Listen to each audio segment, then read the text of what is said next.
Go live.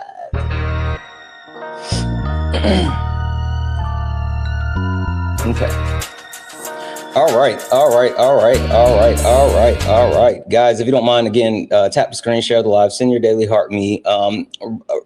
Share the live maybe once or twice, but more than sharing the live, if you could, please share it to your stories. So if anyone starts scrolling through your stories, they'll actually see the live, but also repost it. Send your daily heart me. Of course, it's only one coin. It'll boost the live and push us out to the FYP. And when you send your daily heart me, though, hold on, let me do this. 1 second.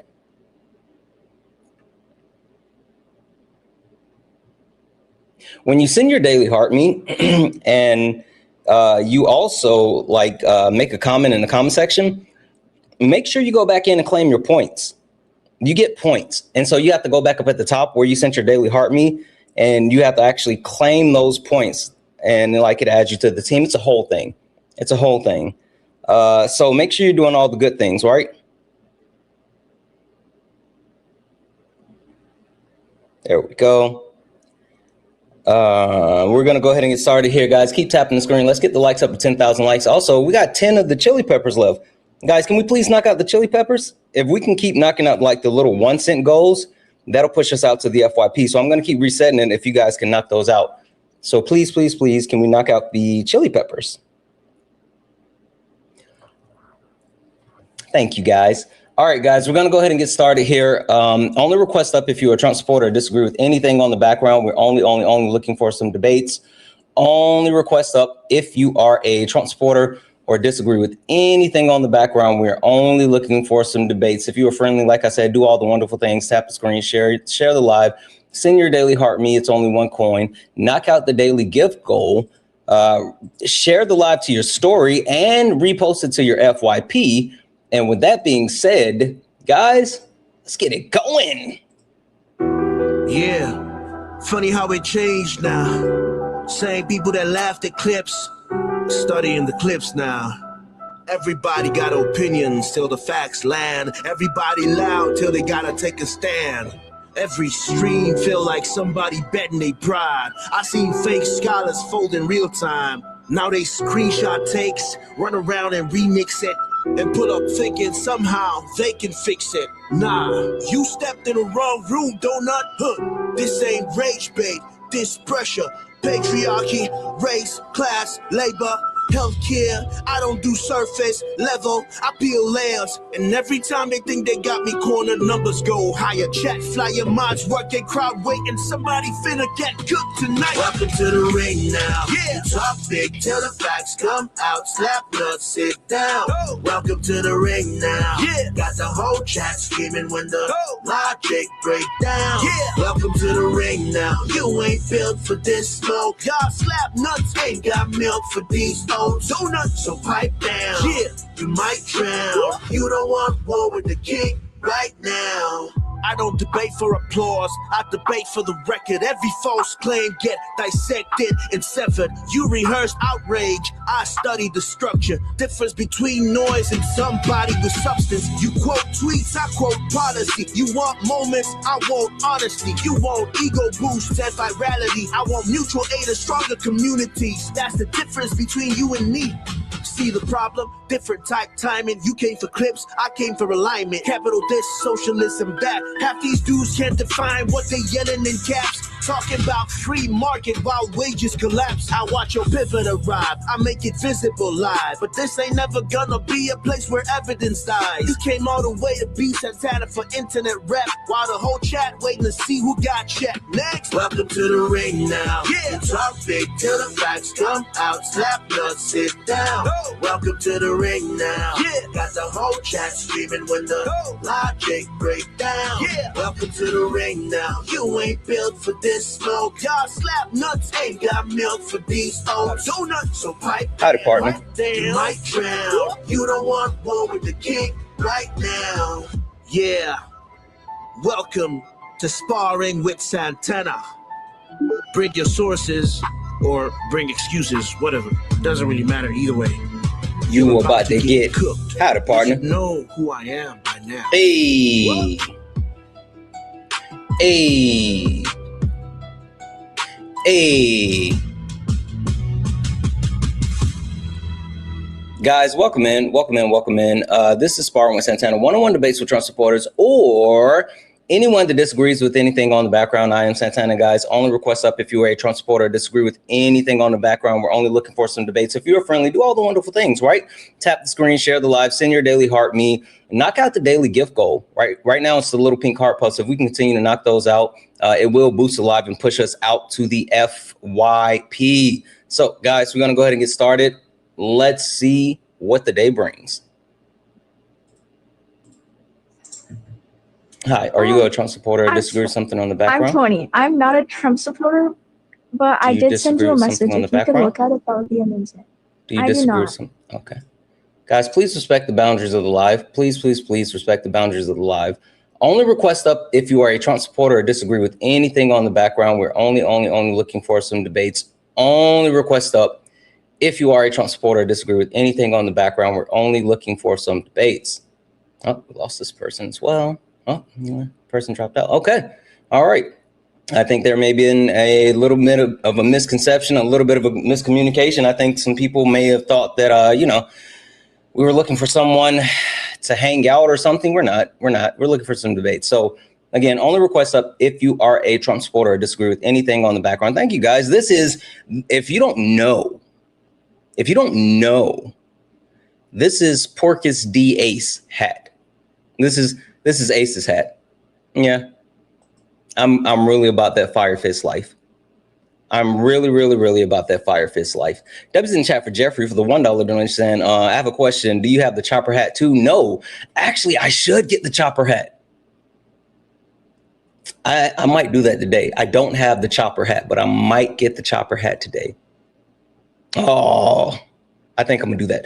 Anyway, only request up if you're a Trump supporter or disagree with anything on the background. We're only looking for some debates. If you are friendly, do all the wonderful things, tap the screen, share the live, knock out the daily gift goal. We only need 14 more pink heart puffs to close that out. So guys, if we can do that, that will help tremendously. Please, please, please.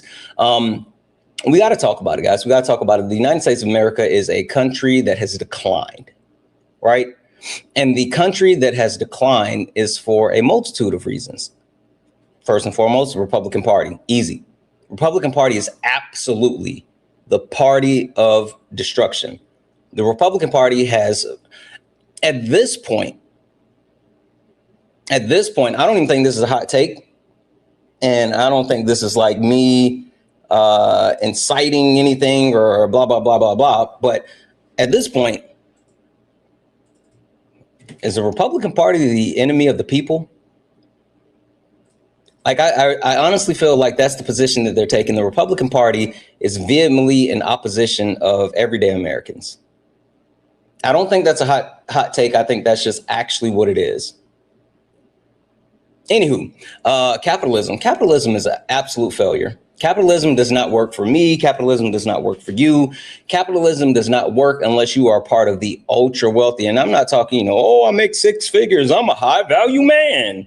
Ooh, I make money, so I'm a high value man. I ain't got to have a personality, and women should listen to what I say because I'm a man and I make money. No, not that. Not that. Capitalism doesn't work as a whole, and it's time for us to shift towards socialism. That's the only way to benefit all Americans. We have to make that shift. Next, white supremacy and white privilege. White supremacy and white privilege, those are two sides to the same coin, two wings of the same bird. It's literally something that both of them require each other. You can't love and marriage go together like a horse and carriage. This I tell you, brother, you can't have one without the other. You cannot have white privilege without white supremacy, and you can't have white supremacy without white privilege. And if anyone, for some reason tries to deny it, it's just a you problem. Like, it's literally just a you problem. Period. Next, the Iran war. Holy smokes. Again, it keeps getting worse. Each day that passes by, like, I have never seen the United States of America take this big of a L. We have literally become the laughing stock of the entire globe, and we are at the absolute will of Iran. It's insane. It's insane. We got our teeth kicked in, and that's where we are now. Last but not least, FBA, BLAGA, Foundational Black Americans, Black MAGA, Black conservatives, Black Republicans, fucking Matt Nuclear. You're just ashamed of being black. You're literally just ashamed of being black. So, oh, you said, oh, Joshua, come up and tell me about it. You said Democrats mess up my island of Puerto Rico with promissory bills. So Dems have fault is also. Oh, you said also. Yeah, I'm not absolving Democrats at all. I thought you were saying just Democrats. Okay, you're okay. You're okay. You know, I agree with you. It's like both of them suck, regardless. Or any black person that's willing to align themselves with like the Republican Party, stop it. Stop it, Solid. Stop it. Sabo is nice, though. Sabo is absolutely nice. Any black person that's willing to align themselves with the Republican Party, you're just shameful, right? Anyone that calls themselves foundational Black Americans and you're looking to ostracize Black people across the diaspora, you're shameful. You're shameful to yourself. You're shameful to your ancestors, and like, you're just ashamed of being black. So only request up if you are a Trump supporter or disagree with anything on the background. We're only looking for some debates. Only request up if you're a Trump supporter or disagree with anything on the background. We're only looking for some debates. One thing that I will say, so I started the 1619 project, right? And man, that book has given me a perspective that I did not have, and I'm just getting into it, right? But the one thing that I will say is, it's super interesting when they start talking about like the Revolutionary War and what was the actual igniter for the Revolutionary War, i.e., the colonies wanted to keep slavery. They wanted to keep slavery, and Britain was getting that up out of here, right? And the funny thing about the Revolutionary War and the Civil War is the way that Black people who were enslaved, Black people that were enslaved fled to fight for the British for freedom.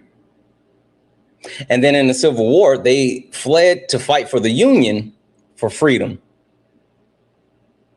Black people, throughout the history of us being in this country, shows that we don't necessarily have allegiance to one thing or the other. And we only have allegiance to the progression and freedom and liberation, since we've never truly had that. And the whole idea of being like a Black Republican, Black conservative, FBA, it's completely antithetical to who we've been as a people. So anyway, only request up if you're a Trump supporter or disagree with anything on the background. KC Royalty said it smells like Frito corn chips. No. You're smelling yourself like that's your feet, bub. And I'm pretty sure you smell like wet dog. I'm going to send you a request. Come up here and tell me about it, KC Royalty. Come up here and tell me about it. Because if you smell Fritos, that's you. We smell like Tom Ford around here. You got us fucked up. We smell like Dior. We smell like Chanel. You got us all the way fucked up. You literally must think that it's you and your people that you're talking about. Yeah, I didn't think you would. Anyway, only request up if you're a Trump supporter or disagree with anything on the background. We're only looking for some debates. If you're friendly, do all the wonderful things. Tap the screen, share the live, send your daily heartbeat. Hi, Tyler. Are you a Trump supporter? Charlie Kirk. I love you, Santana. Don't worry, I'm gonna block you. This is actually like my first time being up here. I love you. Cool. I just blocked you. I literally just blocked you. So there's that. Keithy B, thank you for the share, but we don't want to spam share, Keithy. We don't want to spam share. That's good. We're good with the shares. Thank you. I really appreciate the hell out of that, but you do not want to spam share. You only want to share the live maybe once or twice. I appreciate the hell out of you, but only share it once or twice. Anything outside of that actually, does not benefit the live.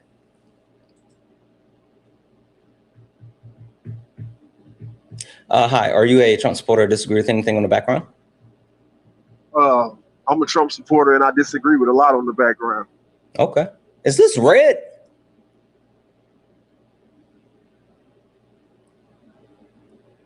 Red.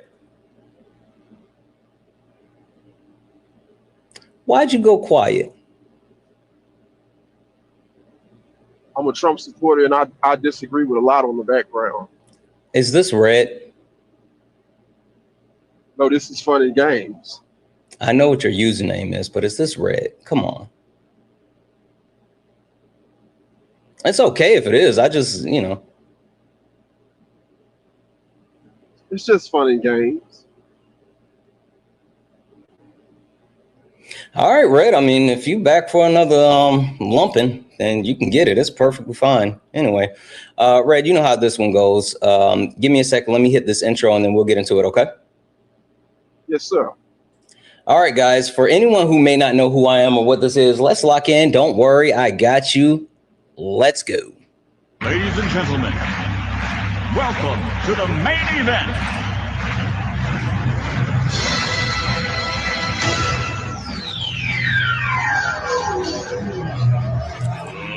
Let's get ready to rumble!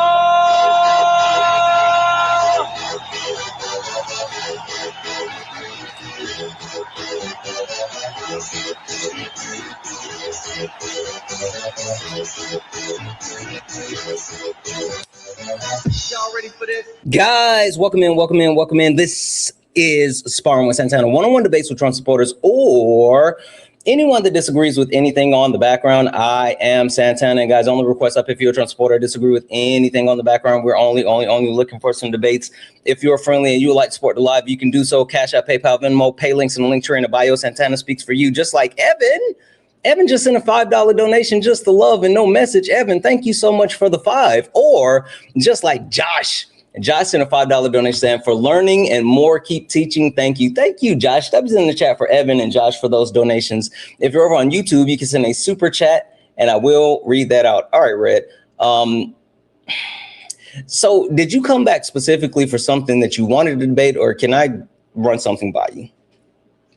I came back for the capitalism. I want to speak on capitalism and why it's good for society as a whole.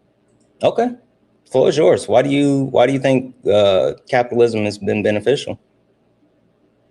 Capitalism is beneficial because it allows every man to earn their worth and not have to. Basically, what I believe as far as socialism, people who are begging and calling for socialism now, these are the failures in life. These are the people who can't provide for themselves and they're looking for government assistance. These are the welfare people. Socialism is just a form of welfare, and I believe capitalism it shows what you're worth. It shows it's competitive, and as men, as conquerors and warriors, we should be capitalism. We should embrace capitalism. And if you don't, you're like a mama's boy. You want somebody to put a pacifier in your mouth, because that's basically what socialism is. Every man should be able to earn his worth. If I'm worth more than you, I should be able to out earn you. I should be able to accrue all in my heart's desire. If I can work, create businesses and make it happen, then I should be able to have it without the government saying, well, you get this portion. And no, that's for poor people. You know, socialism is for like home. I feel like homeless people would only support socialism, not someone that gets up every day, whether they got a business or they go to work and they earn, they top earners. Like, it's not for them. Like only a person that supports that.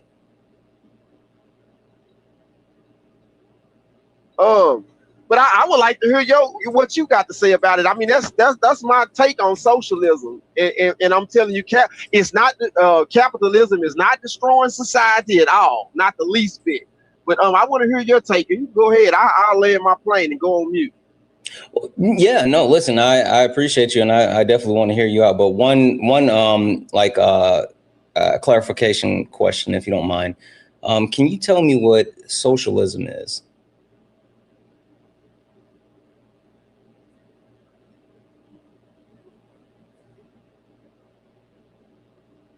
Brett?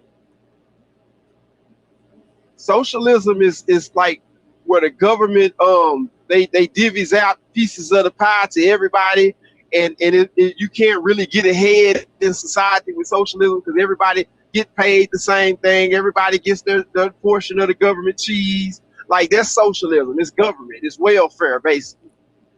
Okay. Who taught you that?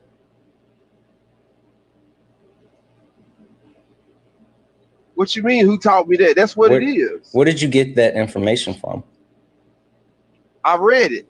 You read it where? That's the gift. That's the gift of socialism. You read it where? I read it in books. What book? Name it.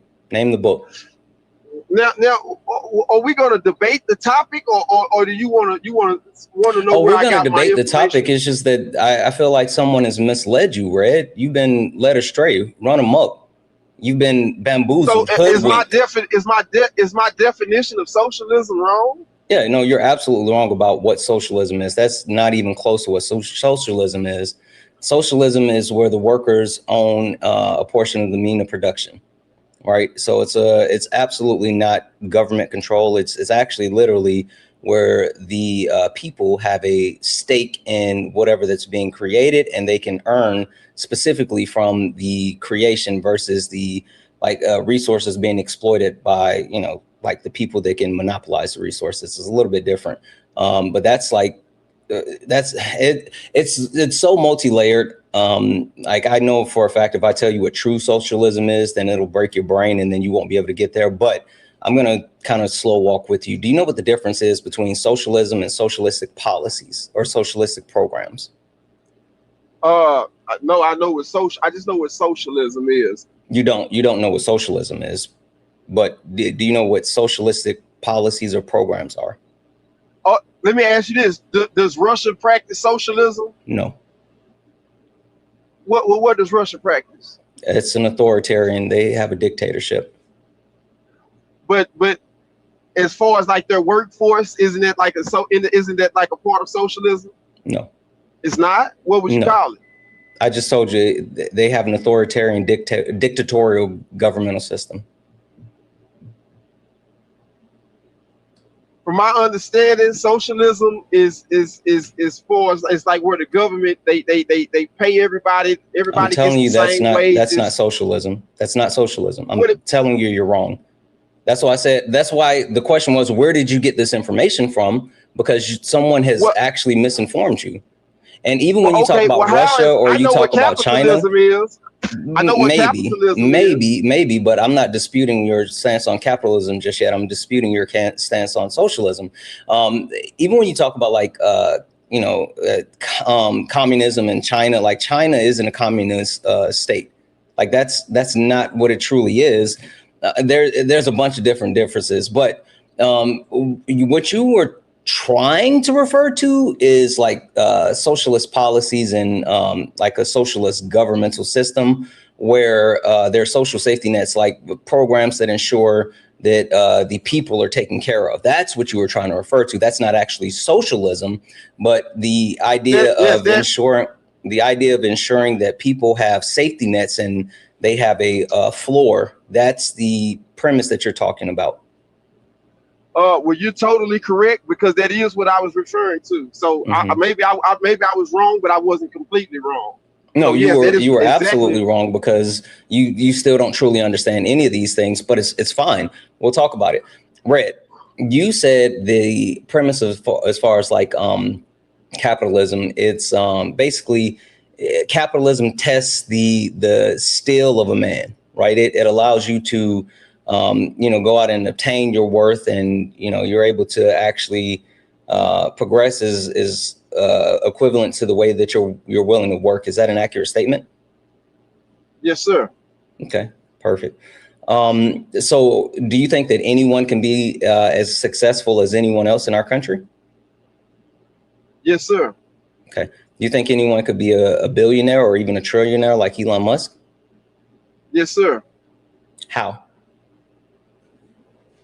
That's for them to figure out. But yes, sir. No. Tell me how. I'm not saying like on an individual basis. Tell me how an everyday person like you or I can actually go through the process of becoming a billionaire or a trillionaire. Not, giving me the specific roadmap, but just mile markers that we can that are achievable. We live in an age right now where it's so easy to become a million or a bit. You could create a program. You could create an app. You could. I mean, it's a multitude of ways to get. It's so easy to get money these days. Like I don't like. I feel like if you broke, you deserve to be broke, and you deserve to be like broke people. Everyone's deserve to be broke though. No, what? I mean, goddamn, if that's so, everybody ain't broke. I ain't broke. You don't think you are? Everybody broke. Fuck no, I'm not broke. What's your net worth? That's none of your goddamn business, but I'm not broke. Why are you? Whoa, Red. Why are you getting so sensitive? Because you called me broke. Because I despised even saying. I despise that word. I hear you. Like that's like the lowest form of. I hear you, Red. Yes, question sir. for you. Yes, sir. Question for you. Just the baseline. And you don't have to give me specific numbers, but ballpark it. How much do you make a year? Right now, I'm looking at a little bit under $500,000. Okay, so you make less than 500,000 a year right now, but my network is steady growing. Okay, what does your portfolio look like? Do you own property? Do you own stocks? Are you invested in like IRAs, long-term, short-term investments? What do you got?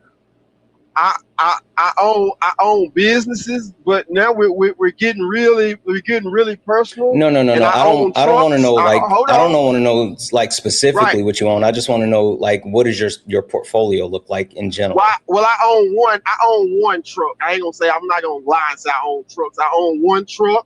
I own businesses. I'm a writer. I have books that I promote and constantly sell on Amazon. Right, I hear you, but that's not your stock portfolio. What is your? I'm sorry, not your stock, but that's not your portfolio. What does your portfolio consist of? Like what makes you money when you're not actually working? I'm telling you.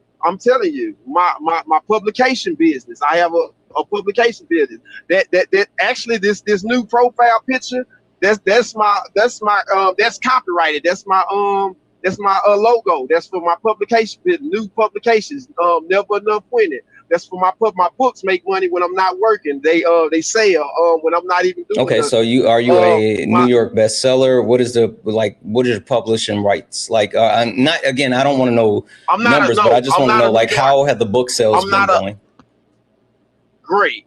They're going great, but it varies from time to time. When I start marketing Where the Unforgettable Dies by Calvin King, The Truth to the Youth by Calvin King.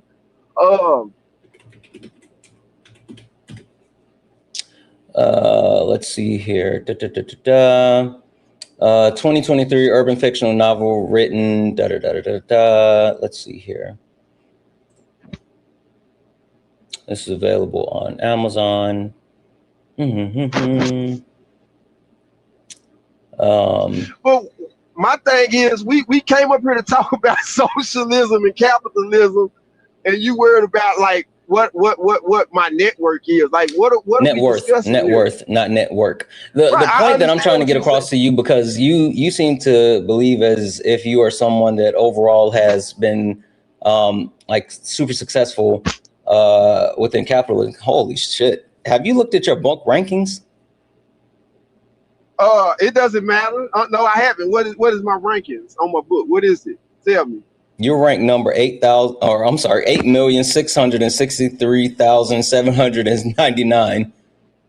Yeah, it's millions of books. It's millions of books, and yeah, I can agree. It probably is. I mean, what does that mean? It's millions of books. In urban fiction, in urban fiction, your number 18,062. Okay, what is that? The point that I'm trying to get across. The point that I'm trying to get across is, and I'm not trying to downplay like the things that you're doing, because obviously you're working extremely hard. Like I'm not knocking that. The point that I am trying to get across, though, is even with you, like saying, I mean, the idea and like the premise of selling books, that's an amazing ideal as far as passive income.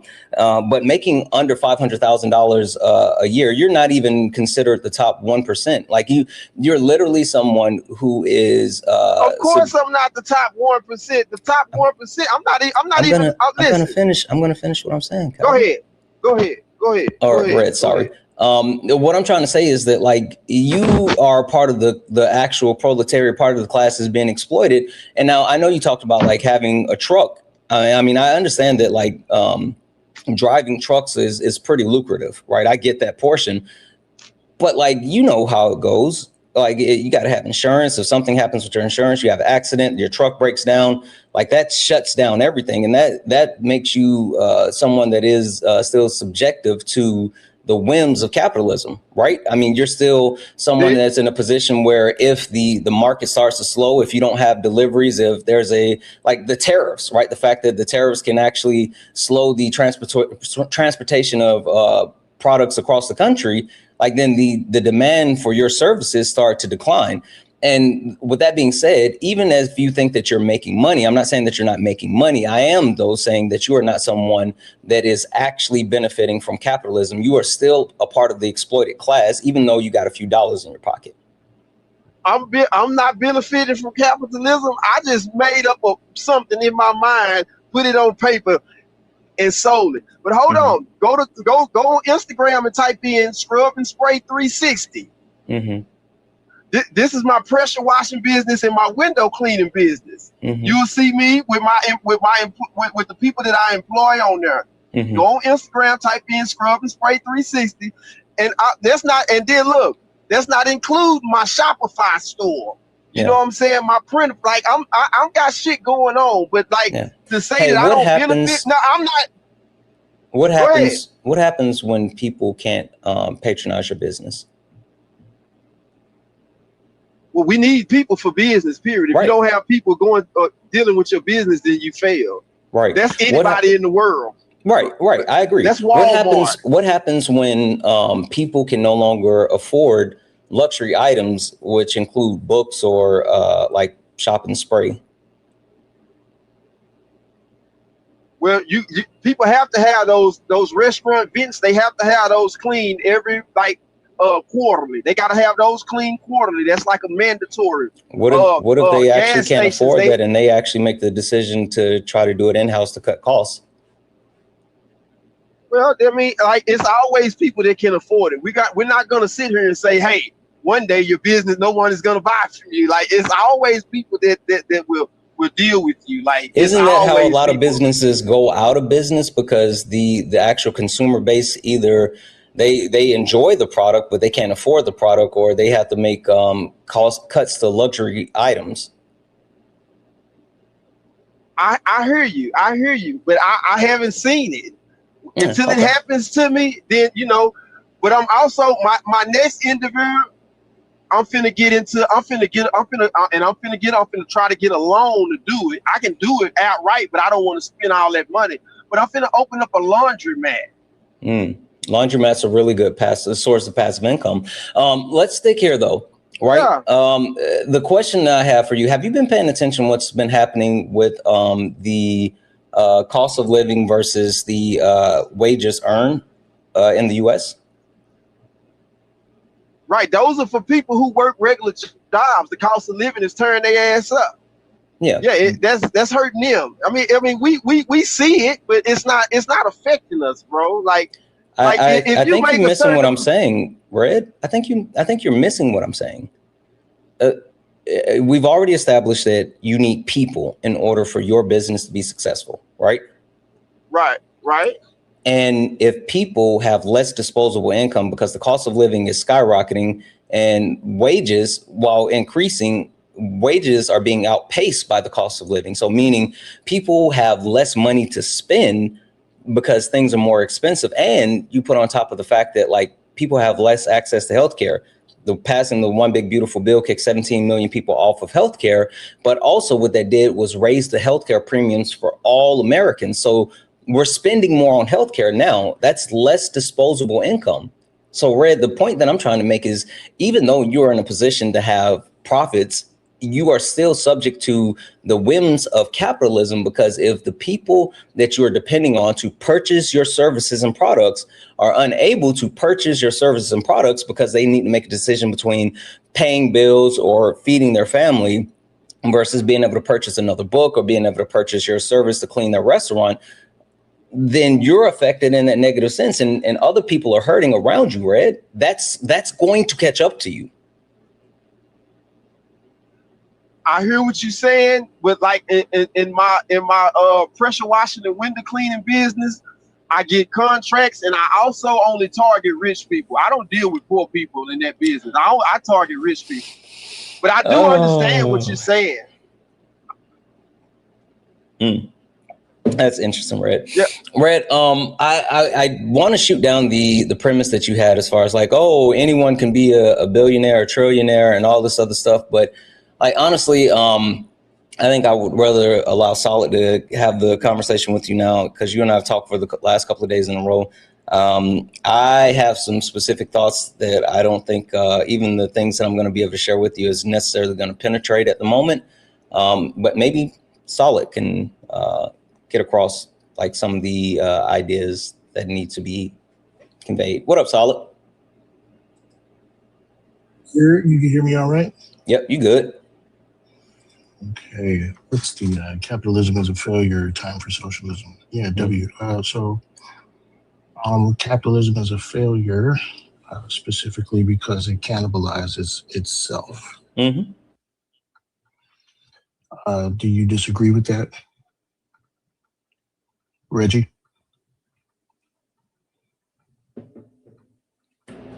FYI, I'm more than positive he doesn't know what that means. Red, Solid's talking to you. Hey, what's up? What'd you say? Do I agree with what? I heard you saying something. I thought you was talking to the host. Capitalism cannibalizes itself. Does it cannibalize itself? That means to eat yourself. That means to eat. Cannibalism actually means to eat people. So does capitalism eat people? Hey, I don't see it eating people. I've never seen how a business model could eat someone. So no, I disagree. Yeah, it eats people. I disagree. Can you explain so you don't how? think capitalism eats people? No, sir. Can you explain how? Okay. Why do prisoners work? Because they lost their what's their amendment where they become slaves. Okay, that's why they slavery. work. Because they're slaves. Making people property and then having them work for free and not be allowed to leave. Yeah, I agree. Yeah. Okay. Yep. Capitalism eats people. Capitalism doesn't make you a slave. What does? Your ability not to be able to think outside the box makes you a slave to corporations, and you go on their jobs and you work these 9 to 5s until your back is broke. That's what makes you a slave. Your ability not to be able to create like anything proving my point. Makes you a slave. That further supports my point. Well, no, that's not everybody. Those are individual people. You have people that can't think outside the box. So yeah, they're gonna become you either create What's the ratio between business owners and employees? I don't know, and I don't care. But all I'm saying is that doesn't apply to everybody. We're not gonna move on until you give me an answer. I'm telling you, I just told you. I gave you an answer, sir. I don't know. And I don't care. Okay. No, sir. Are there more workers than there are business owners? Of course, because the school creates kids to be workers. It tells them they need to get a job, work. Yeah, the school creates that. Okie dokie. So then you're telling me that more people are stupid or not innovative. Yes. Mm-hmm. And you're telling me this is a product of the education system. Yes, sir. Okay. And the education system is the way it is because why? because the Rockefellers, they and that other whatever the other guy name is, they designed it that way so they could have more slaves. All right, you've proved my point. Thank you. Right, but I'm in agreement with them. I feel like I need more people to work for me. I want them to work for pennies on a dollar. I want to pay them like $4 an hour. Like, yeah, hell yeah. If you want to build my dream and you don't go pursue your own dream, then yeah, I hire you to help me build my dream. Of course, yeah, sure. But Reggie. No, my name is not Reggie. My name is Calvin. Okay, Calvin, your book is bad. Or you can call me Dirty Red. Okay, your book is bad. Okay, cool. Yeah, nobody's buying it. Okay, cool. Oh, okie dokie. Your Shopify has come to a screeching halt. Okay. All right. You're not making money. Okay. Yeah, you're gonna have to go get you a job. No, I'm not. You know. No. I'll find something else to do. You find something else to do? Like what? I'm gonna tell you. Hold on. I'm gonna tell you. You. Okay, those can stop. The nation won't stop moving. The capitalism, the people that y'all speak upon. I could go get another truck tomorrow, but I don't feel like going to mess with the FMCS own authority. And that's another thing. I'm not going to cap to you guys. I'm up under my homeboy's authority. I got my own truck, but I'm up under somebody else's authority because I haven't went and did the FMCSA thing yet. Yeah, but I can do that immediately if I wanted to. But I'm cool with what this truck is bringing right now. But what I'm saying is, trucking is never gonna stop. You can say, yeah, my book sales can stop, my pressure washing business can stop, Shopify can stop. Right. This trucking will forever move on. And I got a CDL. A CDL. So I will always do me a have favor. a CDL. Wait, Red, you know that. A CDL. Red, you know that's not true. You literally know that's not true. Like, as someone who absolutely has, you said that the trucking business will always continue. You know that's not true, because we literally just talked about not only is like the cost. I'm about to break it down. Not only is the cost of being an actual trucker, owning your own truck while also managing your own insurance is an exponential cost. If you are involved in any type of accident and you're found to be at fault, that's a game changer. Like, that's one of the most dangerous parts about being a driver, especially having a truck under your own umbrella. Like, one of my MBAs is in supply chain management and logistics. I used to work for one of the largest logistical movers in the United States of America, right? And I've also actually planned out logistics between North America and South America, right? And not North America. God dang it. Through all of North America, Canada, US, Mexico. Right. I understand like what it looks like in order to be able to complete this type of work. And Red, I'm telling you, one bad day and you're fucked. Like, that's why a lot of people who do have their CDLs and have the ability to even purchase a truck don't do it, because it's such a dangerous risk to them. So that's not true. We don't do it because the insurance bop you upside the head. That's the only thing that that's the only thing. The only reason why I haven't went and got my FMCSA, because I'm just sitting back. I'm running under somebody else's authority, which means I'm up under their insurance and stuff. And I also have to give them part of my pay, but it's a small percentage. But the thing is, you can once you get past that initial payments, then and get your trucks up and running, and you catch a lane, then it's not nothing anymore. But how's your grid books look? How does my grid books? Yeah, your grid logs. Are you always DOT compliant? Oh yeah, I gotta be DOT at compliant all time. I'm DOT compliant, and I got a ELD. Okay.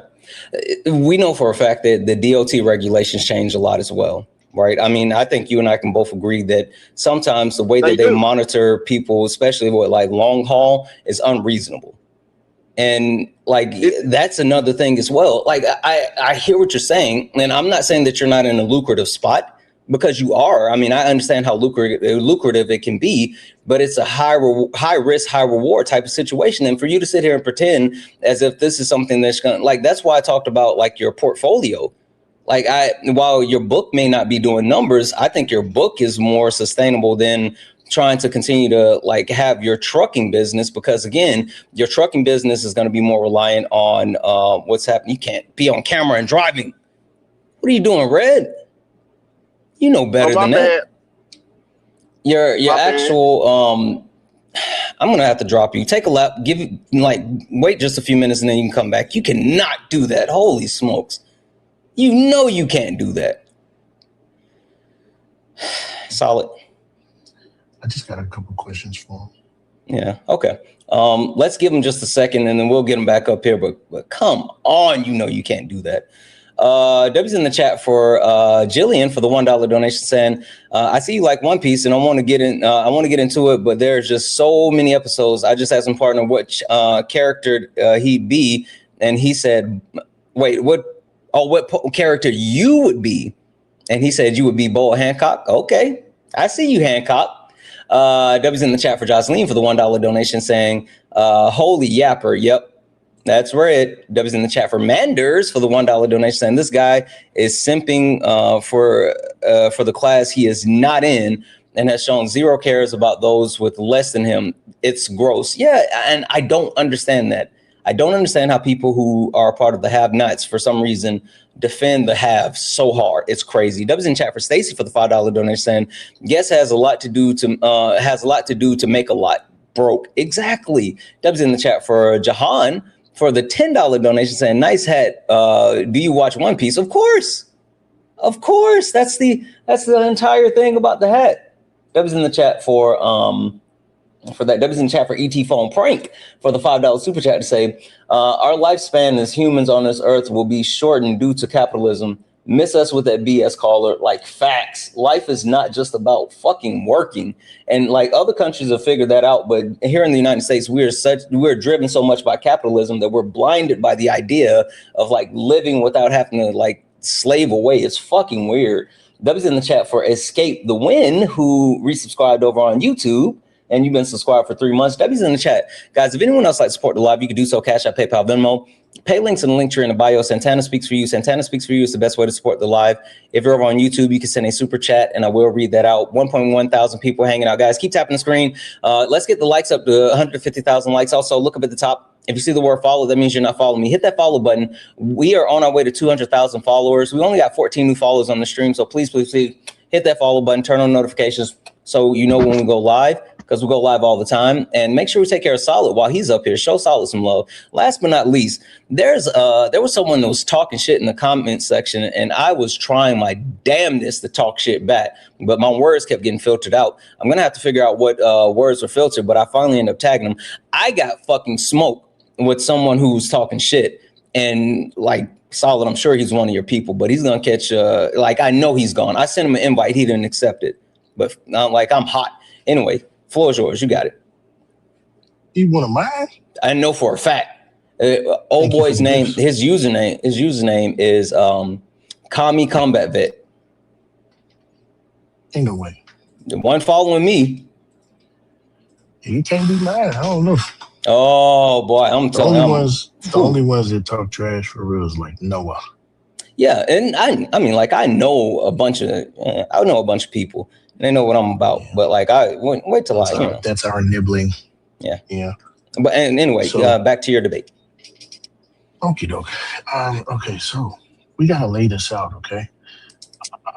What is it about capitalism that makes it superior to socialism? I just want to clarify. Yeah, we talking about you nibbling? You're asking me that, sir? Yes.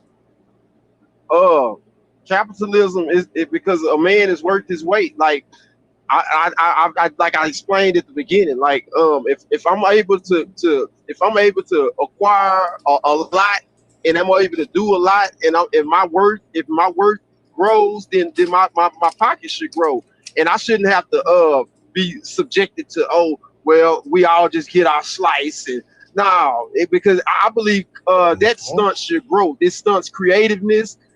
Socialism stunts your growth. It stunts your creativeness. It just makes you docile. Like it's not competitive at all.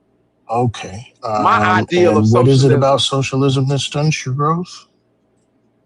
The we're gonna give you that give me. We're gonna give you.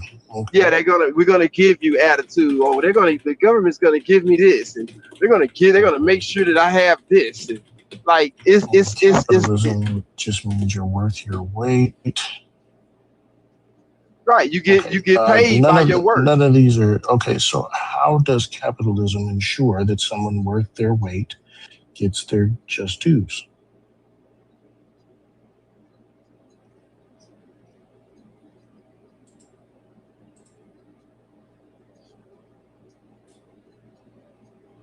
Are you finished? Yeah. It was a question. It was literally a question. Oh no, I didn't hear. Why is he whispering? What? Say that shit again. No, Red. Not everyone is loud like you. Like literally, you two are diametrically opposed because you are very loud and Solid's very quiet. But that's his personality. He's not whispering. That's just how he talks. We don't all yell. Okay, he say, why is capitalism? Say it again, sir, please. I'm sorry. Yeah. How does capitalism ensure that the person who's worth their weight gets their just due? I mean, is that a rhetorical question? No. Even if it was, you could give a rhetorical answer. Right. Well, the thing is, I mean, if I go out here and I create a lot of stuff that's worth a lot, then I get paid a lot. It's simple. Like, it seems weird. I'm still confused. How does that work? How does capitalism make that happen? Because I get to capitalize off my creativity. I get to capitalize off my businesses, and it brings me money. Yeah, how does capitalism do that? Shit, I don't know what kind of answer you want from me. How does capitalism ensure that even the people are able to achieve equal value for equal worth? No, I didn't say it's equal value because everybody's not equal. No, it doesn't ensure. No. Red, we're not talking about equal from person to person. Equal in the sense of their value equal their earnings, meaning whatever work and effort and energy that they put in, that they get equal returns on that. How does capitalism ensure that? I mean, because you get to set your price for whatever your deed is. You get to set your, like me, I get to say, hey, I want this much for this book. I get to say, hey, I want this much for cleaning these windows. No, that's it. Like I'm not. If that's not the answer to your question, I don't know. I'm lost. If I can't make my price, then that's not capitalism. That's like socialism. If I can't make my price, that's also if I can't say, hey, well, I've already told you that's not socialism. Stop saying that. We've already verified that you didn't know what socialism was, and that's not how it works. So stop trying to equate the two. Stick to capitalism. You don't know socialism. You don't know any of those other things. Stick to capitalism. Is that not a part of socialism? Though? No. Did you not tell me that was a part of socialism? No.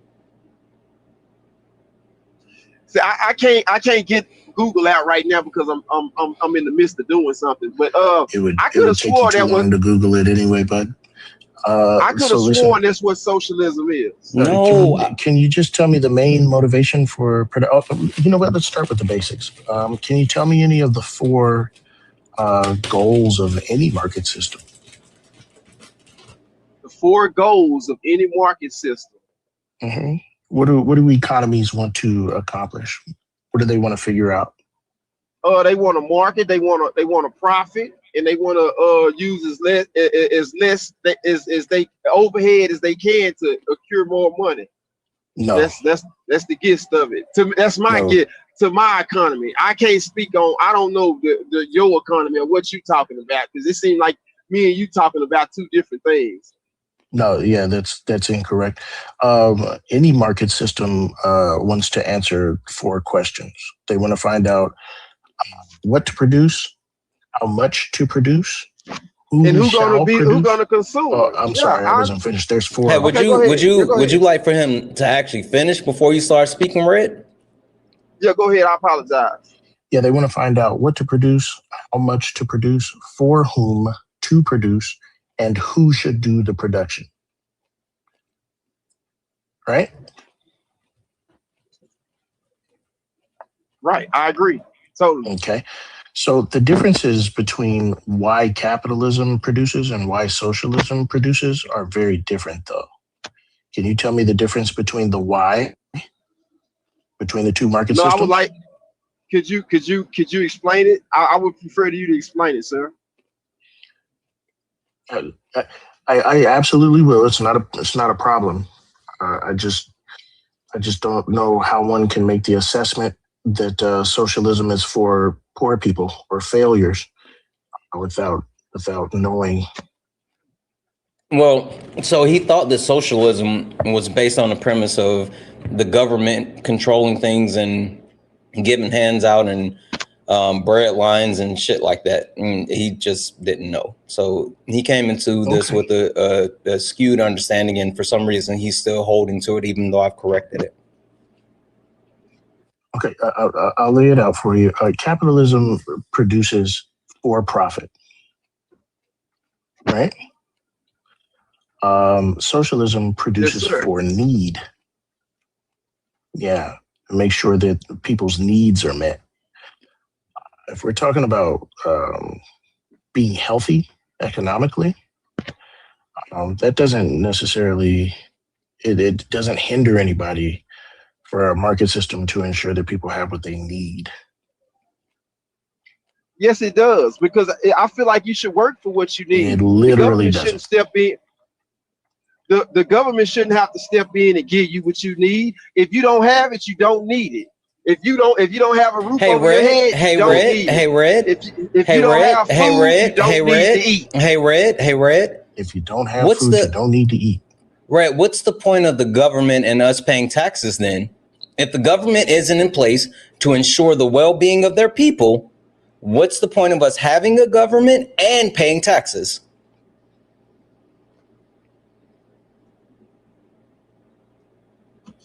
Well, the taxes is to ensure that we can travel up and down the roads, that the roads stay fixed. It's for infrastructure. But I understand the tax money goes to different things. Is that a part of like ensuring the well-being of the people? Yes.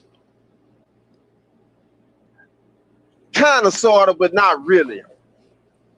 It's not on a personal level. It's not on a I'm gonna say it's not on a personal level, because my thing is this: if you can't feed yourself, you don't need to eat. If you don't have feed yourself, transportation, you don't need to eat. Hey, Red, what about kids? Eat or starve. Red, what about kids? Children. What about kids? If their parents can't feed lock them, in, Red. Lock in, Red. What about kids? I'm locked in. What about them? Should kids not eat if they can't actually work? Well, I can make an exception for the kids. Okay, cool. So you can make an exception for kids. Okay. For the kids. Okay. Okay. What about elderly, like people that have spent their life working and building and making the world better, or whatever the case may be, but they no longer are physically able? What about the elderly? Well, I agree with what's it called, Social Security? That's not the question. That's not the question. So I'm saying, does the elderly fall into your premise of if you don't work, you can't eat, or if you can't afford to eat, then you shouldn't eat?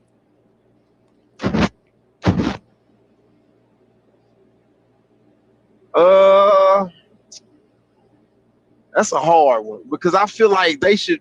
be done saved enough money and had their That's kids not the question. To be there The for elderly people who have been a benefit to society their entire lives, who can no longer have the ability to actually add to society in the sense of generating revenue, should they no longer be able to eat if they can't actually make money?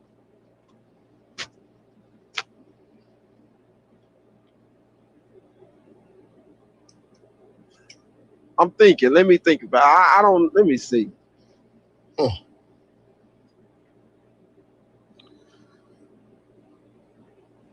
got one more question, and then and I'll drop down. It's fine. Like, go ahead, Solid. Yeah. Do you believe that people should be unimpeded in their work? Like they should be allowed to meet their full potential? Oh, sure.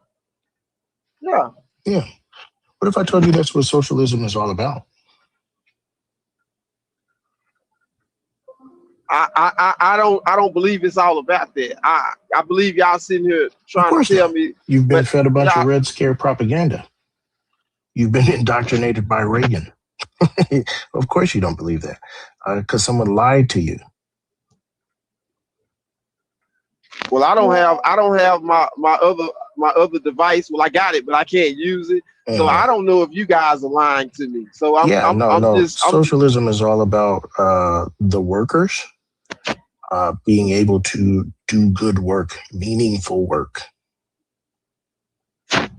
But why should we have a system to say that they should be able to do it? If they can do it, they can do it. We don't need a system in place to say, that's the problem. Well, they can do meaningful work.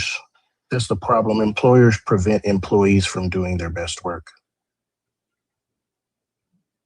Well, then they shouldn't be employees. They should go make their own business. If they that good at their job. So your answer is that everyone should own all the stuff that it takes to do their job and just be a business unto themselves? That's not my whole answer, but I believe we do need workers. We do need sheep. Right. So, we need sheep. But you're saying that if the employee is not living up to their full potential, if they're being what's the word? Not stipend, stifled. If they're being stifled, right? They should leave. They should leave and go get their own stuff, or find another job that it takes to make to do a good job, right? Or find another job. I don't want to be somewhere I'm not wanted. I won't be somewhere I'm not wanted. Right. So you should just start your own business, right? Of course, right. Or find another job. Or find another job. So then all the workers. Well, I mean, it's inevitable. Employers are going to stifle workers. Well, if it's inevitable, why are y'all trying to put a system in place to stop something that's going to happen? Oh, well, that doesn't make sense. If it's inevitable, it's not inevitable under socialism. It's inevitable under capitalism. But that's why I can't agree with socialism, because you're trying to tell the boss what to do, what he can and can't do with his own business. Yes, it is. That's not what I'm doing. No, it's not. Yes, exactly what you're doing. No, it's not. I'm trying to say that I want everybody to be the boss. Now, everybody can't be the boss. Mm-hmm. And that's crazy. Y'all okay, so you saying socialism. So if I got this business, so they should be able to have a say-so in my business? Get the hell out of here. No. They should have a say-so in their business. What are you saying? They should have a say-so in their business. What is socialism saying? How can y'all get in? How are y'all going to get in? Hey, Red. Go ahead. Hey, Red. Go ahead. Hey, Red. Just because you're louder doesn't make you right. Please stop. Socialism says that the workers should own the means of production. It gives them more autonomy and more ways to defend themselves against exploitation. Oh, no. Hell no. Oh, no. Hell no, boy. Y'all done up and done it? For real, yeah. Y'all don't know. Y'all trying to up and do it. That's why this shit have never passed. What's wrong with that? It's a lot wrong with that. Okay. You have no say so. You have no say so over nothing I create. If I tell you, hey, I need you to wait, that's what I'm advocating for. No, you don't need no say so. I'm advocating for not having any say so over what you create.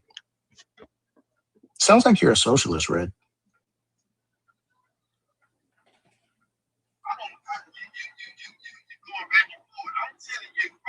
We can't hear you, Red. We can't hear you. Hey guys, you're gonna see the screen go black for a second. I'm trying to refocus the camera, but Solid and Red are still here. Red, we can't hear you.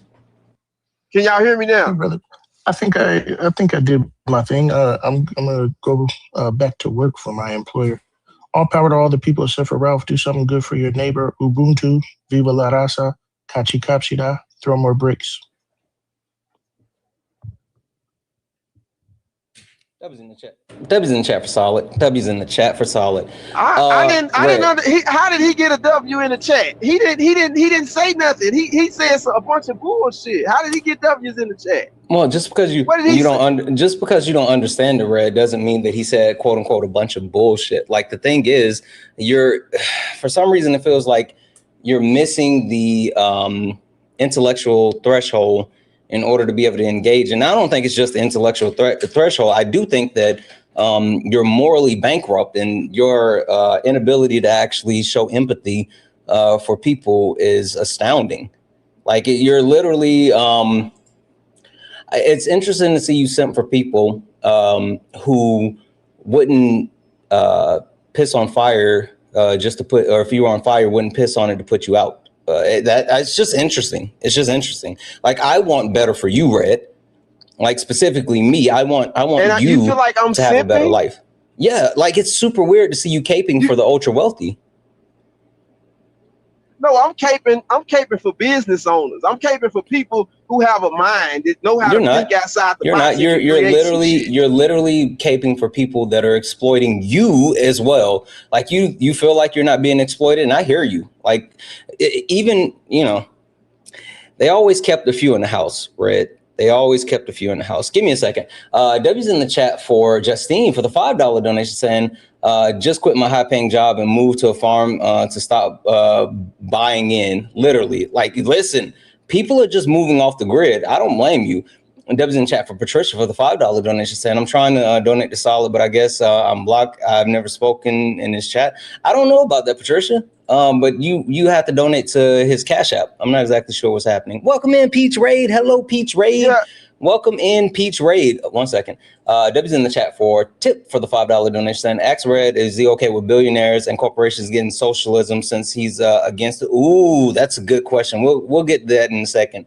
Okay. Yep. We'll get to that in just a second. W's in the chat for Avocado for the $2 donation saying, I know this is delusion. Donut is not looking down on other people who aren't on their own boss while being an employee his damn self. Ain't no way. His thought process must be studied. Also, W Feisty wishing them well. Absolutely. W's in the chat. And yes, sending so much love to Feisty. And it's super interesting that he's taking that position. But yeah, similar to what he's taking. W's in the chat for 1B Carry for the $5 super chat to say, so according to him, he's more valuable than unhoused veterans. I was literally going there. Like I wanted to get there, but he couldn't get past the premise of whether or not like the elderly should be able to eat. W's in the chat as well over on Twitch for One Mighty Pen for the one share bit to say, if it's so easy to become a millionaire, why isn't he the guest a millionaire yet? You know, he's still working on it. I'm on my way. He's on his way. He's on his way, chat. He's on his way. W's in the chat for Brandon for the $5 super chat to say, Santana, how do you feel about the KOTR tourney? King of the Ring. Did WWE cook? So, or is creative still dog doo-doo? I haven't seen much about it, but I listen to Wrestle Talk every day. And from what I've heard about the tournament, it's ass. It's ass. W's in the chat for all the donuts, guys. If anyone else likes to support the live, you can do so. Cash App, PayPal, Venmo. Pay links and link tree in the bio. Santana Speaks for You. Santana Speaks for You is the best way to support the live. If you're over on YouTube, you can send a super chat, and I will read that out, guys. Keep tapping the screen. Share the live. Let's go ahead and get the likes up to, holy smoke, we're not even at 100,000 likes, chat. What are we doing? Lock in. Lock in. Let's go ahead and get the likes up to 150,000 likes. Also, Keep knocking out the daily gift goal. It's the Rosas. And make sure you hit that follow button. If you're over on YouTube, you can give it a thumbs up. All right, Red, you still there? Yes, sir. All right. So just to kind of baseline this, give me your entire argument as far as why we need to focus on capitalism. Don't worry about socialism. We've already established that you don't know what socialism is, but give me your entire argument as far as why capitalism is good and we should focus on capitalism. Capitalism is good because it weeds out the weak, and the weak gonna get ate, and the strong will be here to survive. That's why you have people opting out, saying, "Oh, I'm getting out. I'm leaving off the grid," because they can't compete. They're weak. Those are the weaklings of society. They can't make it. And so, like, yeah, it shows the competitive nature of men. You know, it's just all it's masculine. It's a masculine thing. Capitalism is a masculine thing, and only masculine people would understand that. And the effeminate the effeminate weaks, they are straight towards socialism and saying, well, we need a hand, or someone needs to help us. But that's the gist of it. Just the gist of it, not the gist of it. That's every man should be able to earn his own wage and make his own wage. Like, you should be able to, if you put in work, you don't it's a saying, it say, if you don't grind, you don't shine. If you don't work, you don't eat. Red, I'm right there with you. I agree with you, Red. I agree with you. W's in the chat for equity for the $4.99 super chat to say Red thinks he's the boss when he's literally slaving in 5 different hustles. Doubt he even owns his own truck. God bless Red. W's in the chat. Thank you for that super chat. Red, I agree with you. Right? Every man should be able to actually sustain himself with his grind. Red, you're right.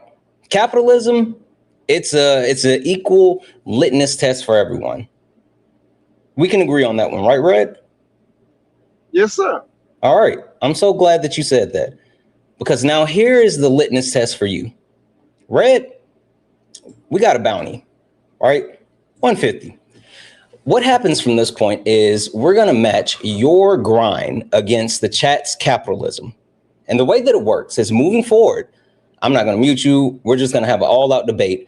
And the chat is going to have the ability to express their pleasure or displeasure via capitalism, right? So if they want you gone, if they want to get you up out the paint, then guess what, Red? They're going to hit the pay links: Cash App, PayPal, Venmo, pay links and link tree in the bio. Santana Speaks for You. Sorry, YouTube, but it has to go through the pay link. Santana Speaks for You is how we add to the kick fund. Red, the only thing that you have to do is out debate me in a substance way using facts, information. Don't antagonize the chat, and just show how good you are at defending capitalism, and you can stay. But if they want you gone, Red, they're going to get you up out the paint. So let's start here. Your entire premise of capitalism being something that is marked by masculinity speaks to the fact that you have so much misogyny that you need to unpack. The idea that an economic practice is somehow linked to masculinity versus femininity, like, that's a whole thing. So are you saying that women are unable to compete in job markets, whether it's with earnings or actually being contributors to the job market? That is not what I'm saying. Well, but you literally just said that it shows how, like, it shows how you're a man. It shows like, if you don't, then you're weak. Only quote unquote betas want socialism. And so you're linking an era of masculinity, which is toxic, which all masculinity is toxic. But the idea of able to actually make money that makes you a man. You think all masculinity is toxic. Don't run. You're trying to run something else. The fact that you think that the value of a man is how much money they make. So why is the value of a man tied to their pockets?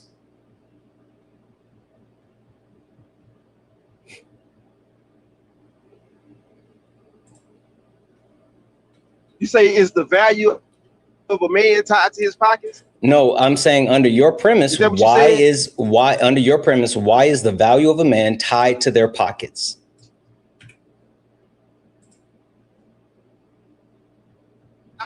whole value, but a lot of value because a man is a provider. He's supposed to be a hunter. And under as what a premise? provider, a hunter, a person that goes out Under what premise? Well, as a man, you can't feed your family. If you can't feed your family, you're not a man. But you said men. You said men's are hunters. But you said men are hunters and providers. Under what premise? Under what premise? Because even if you talk about like, if you talk about like when society, when we were quote unquote hunters and gatherers, like men weren't the quote unquote actual hunters. It was literally there was a matriarchy where women led as far as being able to not only lead the quote unquote hunting, but they provided most of the food, because when men went out on hunts, they were less efficient and brought back less food. No, they prepared the food. No, they didn't. No, that's not true. Women actually brought more food in the time of hunters and gatherers than men. No. And then even if you take a look at in the animal kingdom, right? Which animal would you say is the king of the jungle? A tiger.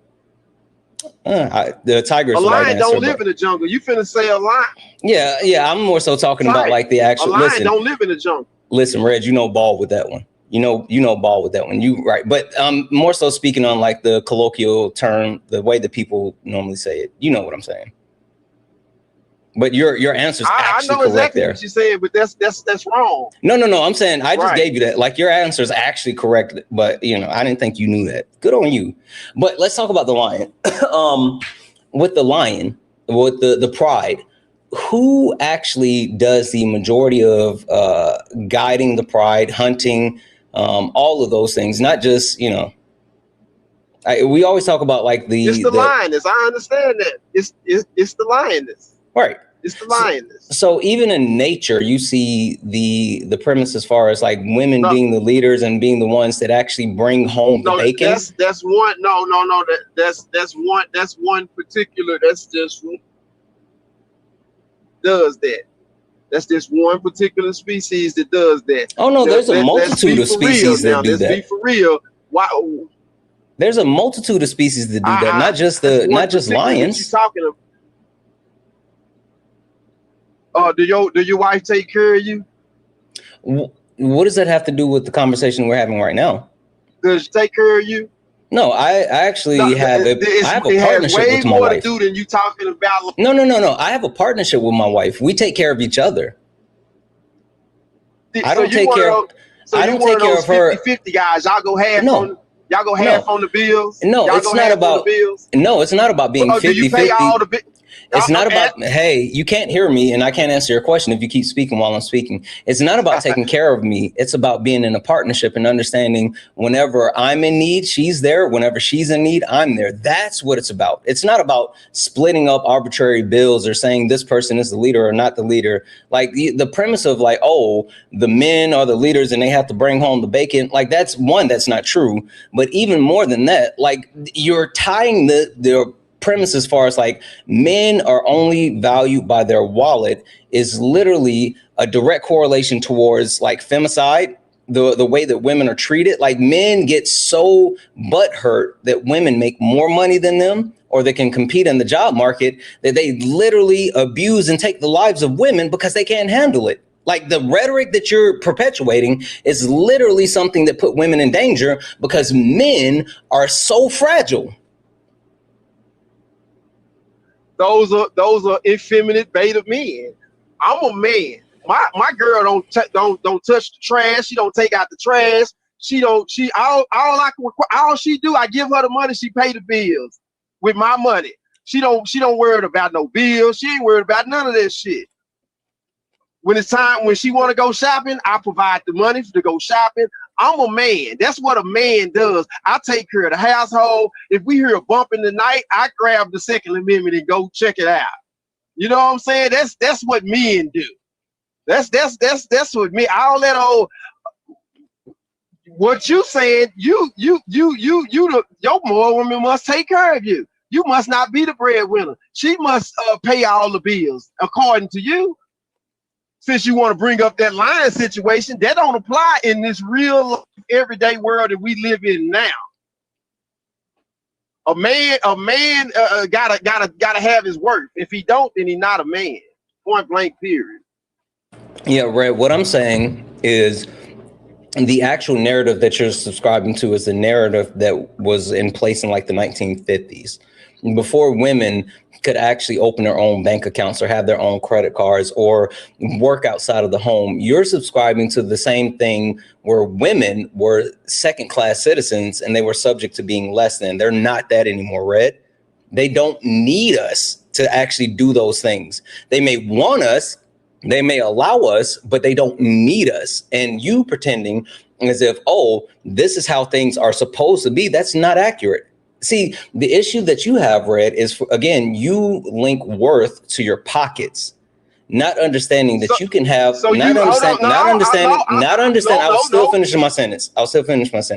You link worth to your pocket, not understanding that you can be like in your bank, you could have plenty of money, right? But if you are morally bankrupt, if you can't show empathy, apathy, if you can't show that you have a higher emotional intelligence, then that's going to stop you from being able to be a good partner. And at the end of the day, if you can't be a good partner, then no matter how many bills you pay, the person that you're with isn't going to be happy.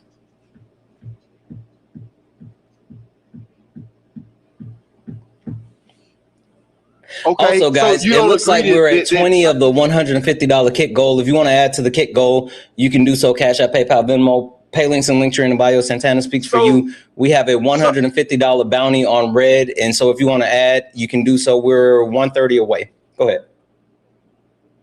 So you don't agree that men and women have we have roles in society? No, I don't subscribe to assign gender roles. No. Okay, so if somebody's out breaking in your car or do you jump in the closet and tell baby, go check it out, go see what's going on, or go get them, go make them leave? Do you stand when you and your girl going into the mall or going where y'all going by traffic? Do you walk on the inside of the and let her walk on the outside where the car more likely to hit her than you? Because that's what it sounds like to me. Yeah, I think it sounds that way to you, Red, because you don't understand the words that are coming out of my mouth. What does that mean when I say I don't subscribe to a women? Hey, Red, what does it mean, Red? What does it mean when I say I don't subscribe to assigned gender roles and norms? What does that mean? What I just said. It doesn't. It's not. It doesn't. You're not. It literally doesn't. It says. It literally doesn't. Yes, see, it does. This is the problem. It's not Red. That's literally. See, this is the problem that's been occurring. Yes. This has been the problem that's been occurring. Ask the women in the chat. Ask Red. The women in the chat. Red, I'm gonna finish my sentence. This has been the problem for the entire time that you've been up here. The problem is that you are speaking on things and you don't actually know what the things mean. You didn't know what socialism means, but for some reason you were speaking with such confidence. You don't know what the statement, I don't subscribe to assigned gender roles and norm means. And you're speaking with the sense of authority. Like you don't understand these things and you're filtering them through your lack of knowledge. And that's causing the breakdown in communication. So instead of you actually just saying, well, does that mean that if someone was breaking in the house, you say, baby girl, go check that out? Or like, that's not what that means. How about you say, hey, Santana, what do you mean by that?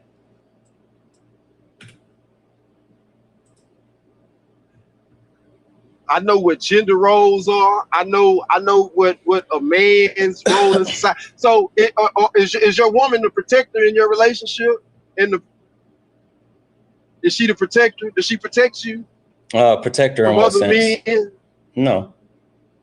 Does she protector in what sense? Because Red, I just said, like, again, you don't understand things, and that's why your actual understanding is so elementary. Just to sit here and say, is she the protector? Protector in what way? What do you mean?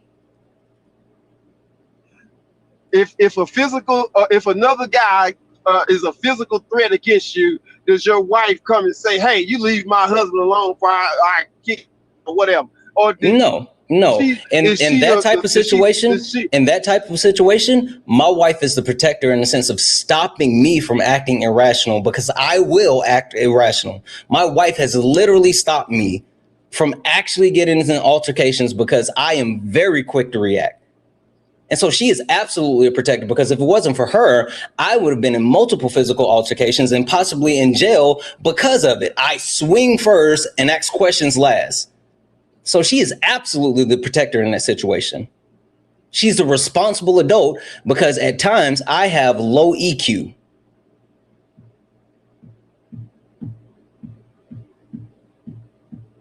Well, you just told me everything I need to know about you, ma'am. You can sit here and say ma'am all you want to, Red, but you're the fucking idiot that doesn't understand things. Like, when I tell you, Red, I don't even feel sorry for you anymore. I just understand like who you are as a person. Like, when I tell you, you live a sad existence, right? Not only because you, for some reason, don't care about people, which is fucking weird. Like, you subscribe to the caveman ooga booga theory, thinking that you got to walk around with a fucking club and smacking your wife over the head with it, and, you know, going and getting a fucking dinosaur and bringing them back to the cave. That's the stupidest shit, Red. Red, it's not about your pockets, because your pockets aren't fat. Red, you're a worker bee. You're literally a worker bee. And so you tying your value to your pockets when we've already covered the fact that you are at the whims of capitalism. You claim that, oh, I own my own truck, but you admitted I actually work for someone.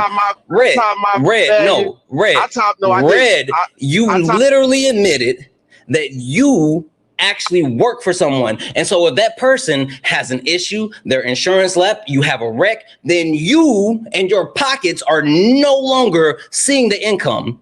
So when you tie your self-value to how much money you make, then you limit yourself as a person, but that's the only thing that you bring to the table. When you can no longer provide as a provider, then what do you have? Because you don't have substance, you don't have morals, you don't actually care about people. What are we doing? Can I tell you? Can I tell you? I don't just say that my pockets. I'm a provider. I can fit. No. I think that's the ancestors speaking and breaking you up. I can't hear anything that you're saying. You keep cutting out. Guys, there's $85 left in the kick goal. If you want them up out of here, you can you can add to the kick goal. Cash App, PayPal, Venmo, pay links in the link tree in the bio. Santana Speaks For You. Santana Speaks For You is how you add to the kick goal. Sorry, YouTube. We cannot go through the YouTube. You got to send it through the pay links. He's at 65 of the 150. You keep cutting out, Red.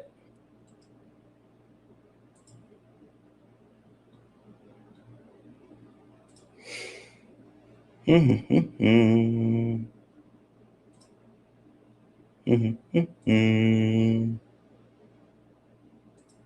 think that was the ancestors punishing him for being so stupid. Chad, if you can hear me. And you kind of just came back in for a second. Try it again. Can you hear me now? Yeah. Okay, I can fish, I can hunt, I can change a tire, I can fix a car. My value is way. I know how to fix things. I'm a hands-on type of person. So like, no, it's not just in my money. If I didn't have no money, Red, I can live off the land. Red, quick question. Can you go to a store and buy Snapper? I got worms in my backyard. I got Red, worms. That's not the question. Snapper. Red, can you go to the store and buy Snapper? I can fish. Can you go to the store and buy? Okay, perfect. You can. Got it. Can you call AAA to change a tire?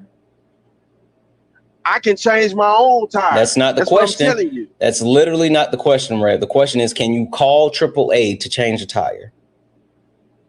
Yeah, you can. Okay. Sure you can. Can you actually can you buy deer meat? Sure you can. Okay. So, Red, all of those things that you named, while those are absolutely, good things to be able to do, right? To be able to work with your hands, to be able to actually, change a tire and hunt and fish and fix a car. Like, I agree that those are good things to be able to do. But Red, the point that you're missing is, one, that's something that's very common. Like, women do those things as well. But then also, two, Red, people, this isn't like the fucking 1940s, 1930s, 1850s. We don't have to do that, Red. Like, so you sitting here saying, well, I hunt and I fish. Yeah, cool story, bro. We got fucking grocery stores. That doesn't even make sense.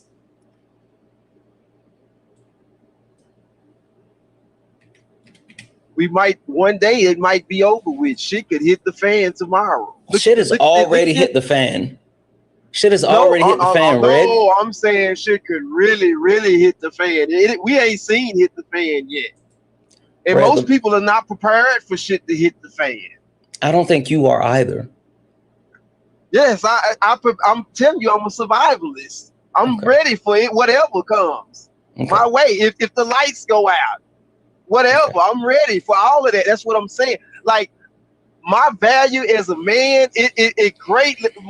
The average man can hold a nothing to me. Like, I'm way, like, man, I'm a different person, bro. I'm a different breed. You're really not. You're really not. You're really not special. You're really not special. Red, when I tell you, that's cool. When I tell you, like, you haven't said one thing yet that, and I'm not making this about myself, but you haven't said one thing yet that you do that I haven't and can do, or even more so, the random guy that I know from South Carolina does as well. Like, you haven't named one thing. I think you think that you're special because you do these things just because maybe no one else around you has done or do these things, but the things that you named, they're not special. Okay.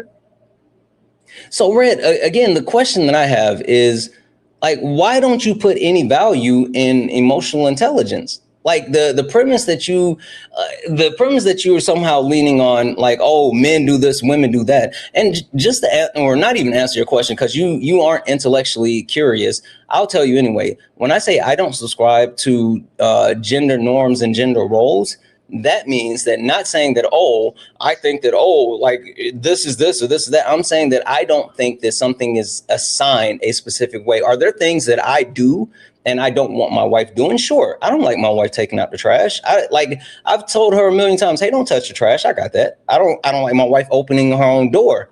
I do that. But I'm not locked into saying that this is only something that a man can do or only something a woman can do because they're a man or a woman. I don't subscribe to that. I think that as partners, you have the ability to do what's best for you and your partner at that time. That's the difference between you and I. And I bet you believe trans women are women too, don't you? Why are you pivoting to trans people? Can you directly talk about what's in front of you? Because you're running like a motherfucker right now. You're running like a motherfucker right now. But for some reason, you can't actually address what I just said, Red. Why is it that you lack emotional intelligence? Who said I lack emotional intelligence? You're proving right now, this entire time that you've been speaking, you've absolutely proven that you lack emotional intelligence, Red. Well, I had a hard life. I had a hard upbringing. You forgot. You haven't Googled. I know you probably didn't Google me. You know who I am. No, I would never. I don't even think about you as soon as I get off the live with you, Red. Why would I Google you? Cool. Well, I come from. I'm a hard individual. You're a hard individual. Okay. You know what, Red? I'm a hard individual. You know what, Red? That's a fair statement. That's a fair statement. And maybe I have been a little unfair. Maybe I have. You said Google you. I have never taken the time. And to be honest, I'm not going to take the time to Google you. But what I will do, because maybe I'm just like, maybe we're talking past each other at this moment, Red. Maybe that's the point. Maybe the fact that we don't really know each other is the reason why we're coming at this at such a different angle.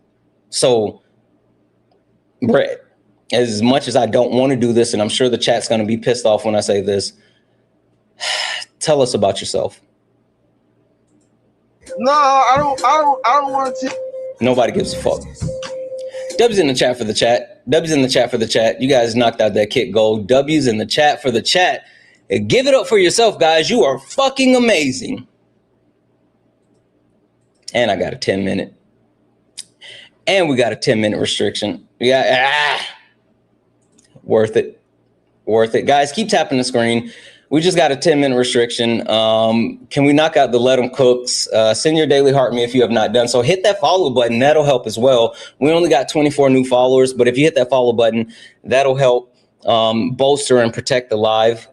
Just do all the things. Do all the things. Do all the things. Yeah. Only request up if you're a Trump supporter or disagree with anything on the background. We're only looking for some debates. Only request up if you are a Trump supporter. You said, where's your cut of the money? And you don't get a cut, Red. You better go grab them bootstraps, Red. Go tug on them straps you got. Go tug on them bootstraps, Red. What are we doing? Only request up if you're a Trump supporter or disagree with anything on the background. We're only looking for some debates. Only request up if you're a Trump supporter or disagree with anything on the background. We're only looking for some debates. We got Doofy in the request. I can't remember what happened with Doofy yesterday, chat. What happened with Doofy?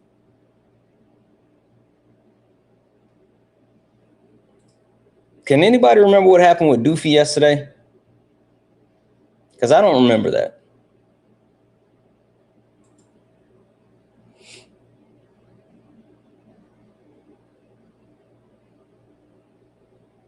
Did he slur and run?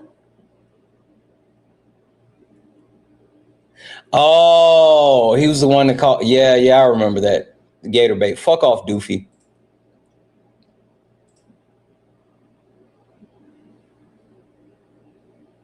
Oh, missed the person. 1 second here, guys.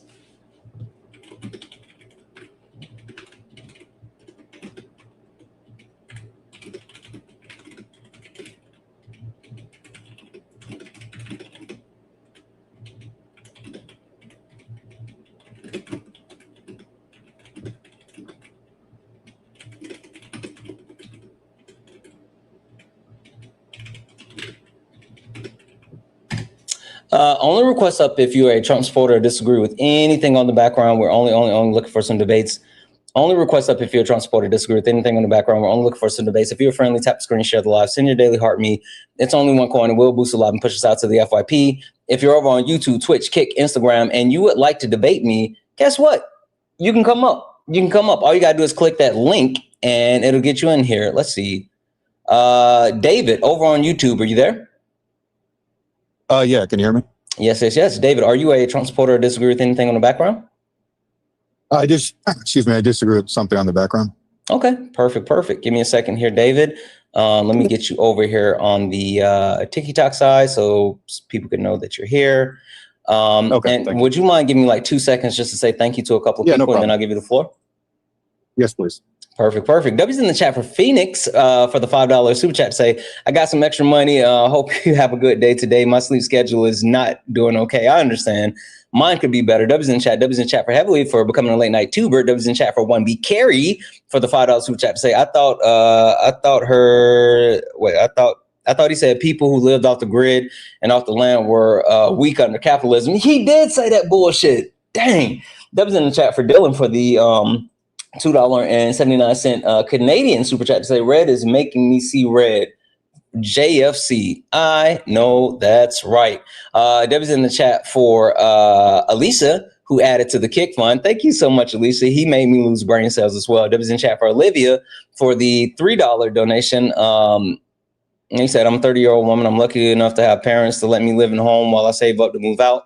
My job every Monday is to gather trash, recycle, and take it out. Do I like it? No. Am I perfectly capable of doing it? Yes, absolutely. Dub's in the chat for Olivia for adding it for the Kick. Dub's in the chat for Jared for the $5. Said, here's my contribution to capitalism. I know that's right. Dub's in the chat for Jared. Dub's in the chat for Jenny for the $10 donation. Saying, my husband is my husband is a better wife than me.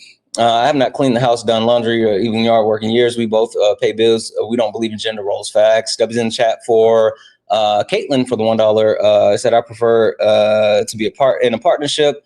The deconstruction of the patriarchy as much as possible by changing up things. I'll walk on whichever side, and I'll be checking out a threat as a backup. Yeah, absolutely. It's just insane. W's in chat for Kathleen. W's in chat for Abby for the $5 adding to the K Fund. Please get rid of this misogynistic POS. I know that's right. W's in chat for Marie for the $2 donation. Waiting on payday, but Red is pissing me off.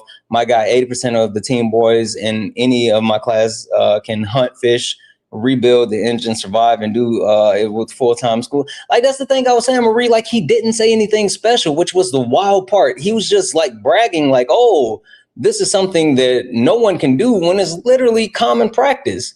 I don't know.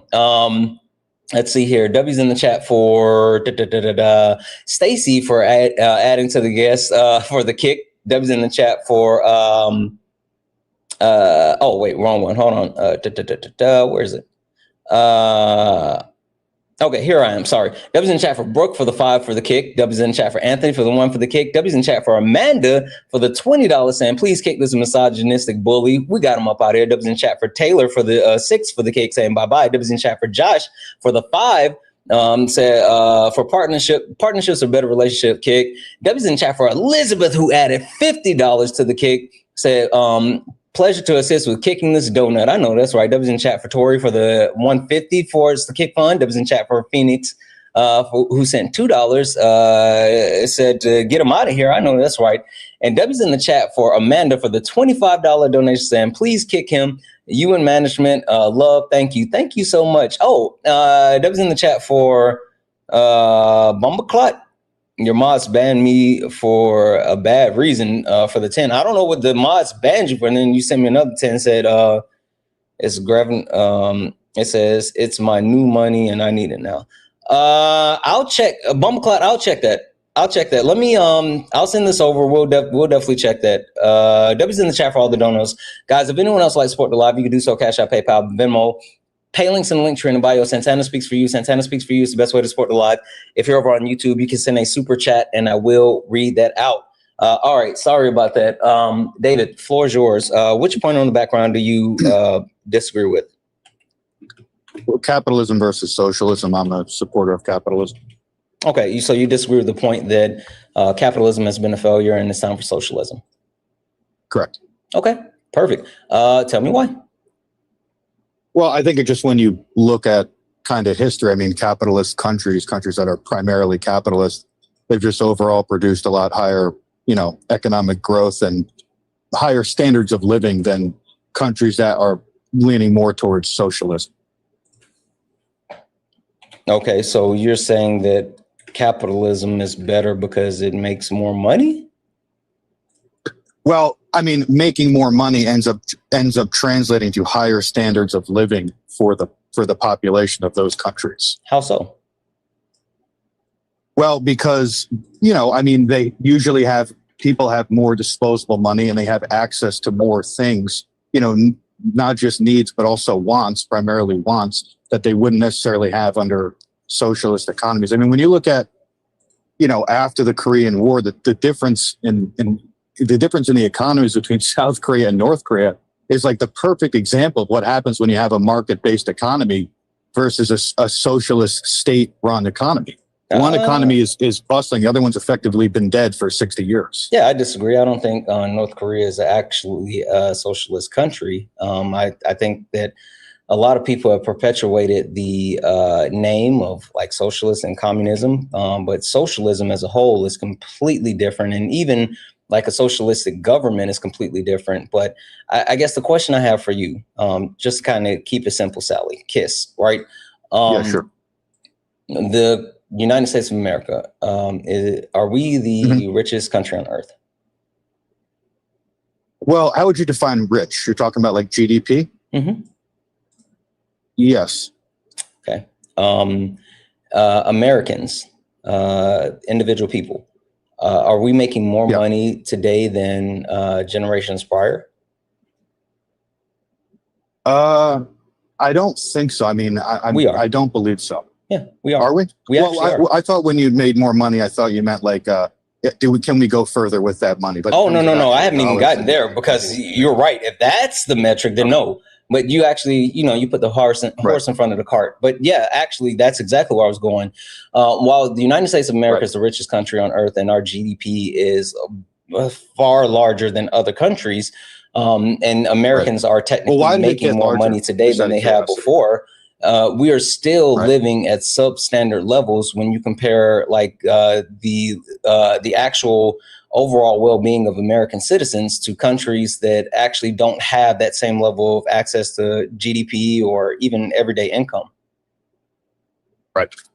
Yeah, but those, well, which countries are you referring to? Oh, it's a multitude of countries. I can pull up the list. Have you ever heard of the happiness index?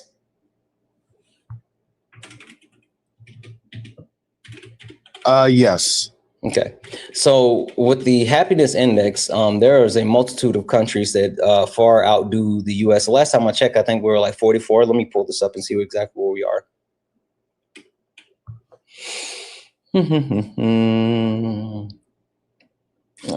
Happiness index. Oh, they got a new one for 2026. Let's see. Where does the US fall?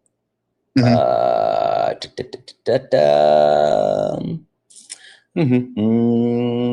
the rankings. The US is number 24 in the 2026 World Happiness Rank. And we are behind other socialist governments like Finland, Denmark, Iceland, Sweden, Netherlands, Costa Rica, Norway, fucking Israel, Luxembourg, Mexico, Australia, New Zealand, Switzerland, Belgium, Ireland, Lithuania, Australia, Canada, Slovenia, Czechoslovakia, the UAE, Germany, and the UK. Yeah, well, are you saying the United Kingdom and Canada are socialist countries?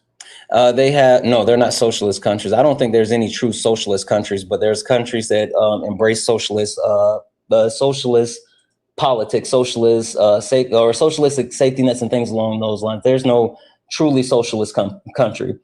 And like the form of socialism that most people refer to has a capitalistic base. So like those are different things. Yeah, so it needs capitalism to function. I mean, the U.S. is not strictly capitalism. It's effectively the almost US every is country is a mixed absolutely economy. capitalistic. How so? Do we not have social programs? Social safety nets that are being provided by the U.S. are not only inadequate when it comes to the amount of revenue that we create, but also when you talk about the people that have access to those social safety nets. Yeah, but how does that mean it's purely capitalist? Because it's not purely capitalist. Oh no, it's purely capitalistic that are not capitalist. Yeah, it's purely capitalistic because even if you actually should qualify for those social safety nets, depending on your contribution to capitalism, you could be excluded from it. So the point being is the point being is like even if you make below the poverty line, if you make too much to qualify for SNAP benefits, then you're eliminated from access to SNAP benefits. So you don't make enough for a livable wage, but you make too much to be able to get the assistance needed. That's a perfect example. Well, what is a livable wage? A livable wage, it would be being able to keep pace with the cost of inflation and living. Yeah, but wouldn't that be different for you and me? Well, I mean, it's indexed by the average of the country. I mean, like individual people can talk about like their different lifestyles, but we're talking about the actual average as far as costs in the country. You can look at CPI. You can look at the actual inflation rate. Like livable wages were a thing prior to Reagan and trickle down economics. You talking about the term, or are you saying it existed prior to Reagan economics? I mean, a livable wage was not. It wasn't an actual thing that existed. There was no definitive. Here's a livable wage. Oh yeah, no, there was a minimum wage. No. The livable wage was determined by the actual federal minimum wage being parallel to the cost of living increase. Prior to trickle down economics, those two ran parallel. So the actual federal minimum wage increased as the cost of living continued to increase, and so those two were on par. So that created the livable wage. But then after Reaganomics, trickle down economics, and they started putting more money in the ultra wealthy in the top 1%'s hand, the actual cost of living continued to rise, but the federal minimum wage flattened out. which caused the gap, and now there's no such thing as. Yeah, but how's that? How would you tie that to socialism? That's just a government program. Yeah, well, again, I haven't tied that to socialism. I'm telling you that that's a factor of capitalism, and that's why this doesn't work. Capitalism does not allow people to actually have a sense of living.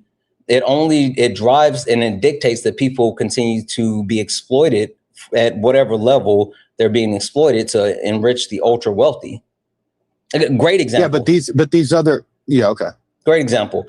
Elon Musk, richest man on earth, right? Right. How did he become a trillionaire? Well, basically just because, I mean, however his companies are valued, they just skyrocket, and he just suddenly just became a trillionaire. And now, to my knowledge, I think he's back down to not being a trillionaire anymore. So just based on I haven't even talked about that. Dang it, don't spoil that part for me. But no, that's not what happened. There was something that occurred that actually paved the way for him to become the first ever trillionaire. Do you know what that thing was? You're talking about one specific thing? No. Mm-hmm. The signing of the One Big Beautiful Bill. The signing of the One Big Beautiful Bill not only gave his companies additional access to governmental grants and subsidies, but it also cut the actual funding for certain programs, and that allowed him to receive not only tax cuts but additional revenue. It increased the value of a multitude of companies, where he rolled those companies under SpaceX, and he used all that as a launch pad to become the first ever trillionaire. Which the one-to-one correlation is the 17 million people that were kicked off of healthcare with the Affordable Care Act, the increase in premiums for everyday Americans, the fact that 466 rural hospitals are losing access to grants for Medicaid, Medicare, and so they're going to close down. So 6.6 million Americans that live in rural areas are no longer going to have access to regular healthcare with those hospitals, and it's going to affect 275,000 employees. So the way that capitalism but how is that capitalism? That's just bad government policy. I was about to explain that. The way that capitalism worked is, in order to continue to generate record revenues and increase for someone to become a trillionaire, it dictated that the least of us had to take less and bear the brunt of those actual progressions. Yeah, but that doesn't. You didn't just demonstrate capitalism with that. You just told me that the government made some ridiculous policies and passed bills which allowed a guy like Elon to flourish. But that's not capitalism. That's just crony government corruption. No. That is not. That's not corruption. It wasn't illegal. It is. Tell me, it's corruption in the sense of he's doing something that he really shouldn't be doing. And he's now you're talking about morality, which is subjective. Being moral, yeah, but how is that free market capitalism? Wait, being moral. Wait. Being moral versus being legal are two different things. Right. And so, I'm saying okay, go ahead. And when you want to say how's that free market capitalism? They're not actually stymieing anyone else within the market. It's just that the cuts needed to increase the access to capitalism for the ultra wealthy. Like Elon Musk wasn't exclusive in his benefits from the One Big Beautiful Bill, right? No matter if you're a Republican or a Democrat, if you're a billionaire, you benefited from the One Big Beautiful Bill, because it says that, if we offer these tax cuts and we make these corporate tax cuts permanent, then they're going to reinvest in the people. And so the trade-off is saying, well, if we take away from this group of people right now, then in the long run, it'll benefit everyone, which isn't a thing. Yeah, but that's not capitalism. That's government policy. The government passing a bill that gives people tax cuts or taxes other people at a higher rate, taking people off benefits. How is that capitalism? That is a government policy. No. That didn't actually tax people at a higher rate. That cut the actual government funding for certain programs and certain people. No, I'm saying to make actual tax cuts. Yeah, how's that capitalism? Because they actually affected the tax code for the corporations and the ultra wealthy. Do you understand? How is that capitalism? Do you understand why the government passed that legislation? Or what was the quote unquote logic behind it? Why they passed a big, beautiful bill? Yeah, what's the logic behind offering tax cuts and tax incentives for the ultra wealthy and corporations. Well, I mean, you basically just stated it in principle. It's because it's going to, pass on to other people. Obviously, it's not true, but I'm saying, how is that capitalism? Oh, define capitalism. Well, I mean, capitalism is, the trades of goods and services. Effectively, that's what it is in sort of its rawest form. I mean, terrible government policy. Yeah, it's not illegal. You're right. But bad government policy or Trump passing some ridiculous bill, that's not capitalism. That's just bad government policy. Okay. So if you want to boil it down to like a very simple term, I guess, but when you talk about capitalism, there's a multitude of factors that actually prop up capitalism, right? And you have to take a look at the different entities, the different levers, and we're not just talking the public sector, but we're also, we're not just talking the private sector, but we're talking the public sector. The public sector absolutely plays a large role within capitalism. Hell, you can see the fact that like the government cut access to employment, the unemployment rate skyrocketed, which affected the interest rates, which affected CPI, which affects the amount of money that people have as far as disposable income. Like it's all connected.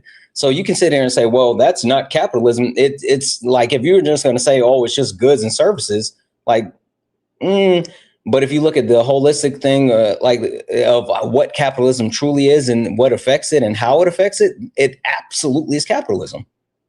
Well, you're just giving it a vague definition to say it's capitalism. Again, a government passing a bill, it's just a government action. I mean, I still don't understand how that means capitalism has failed because Trump passed a bill which, say, screws over the poor and benefits the rich for sake of argument. Again, I don't mean to keep saying so let's blow this out then, because if you say that I'm just giving it a skewed definition, fine. Let's lean on definitions. Let's lean on definition. Capitalism is an economic system where private individuals or business owners own the means of productions, such as factors as land and machinery. Decisions about productions, investments, and prices are driven in a competition in the free market rather than by the government. Understanding capitalism requires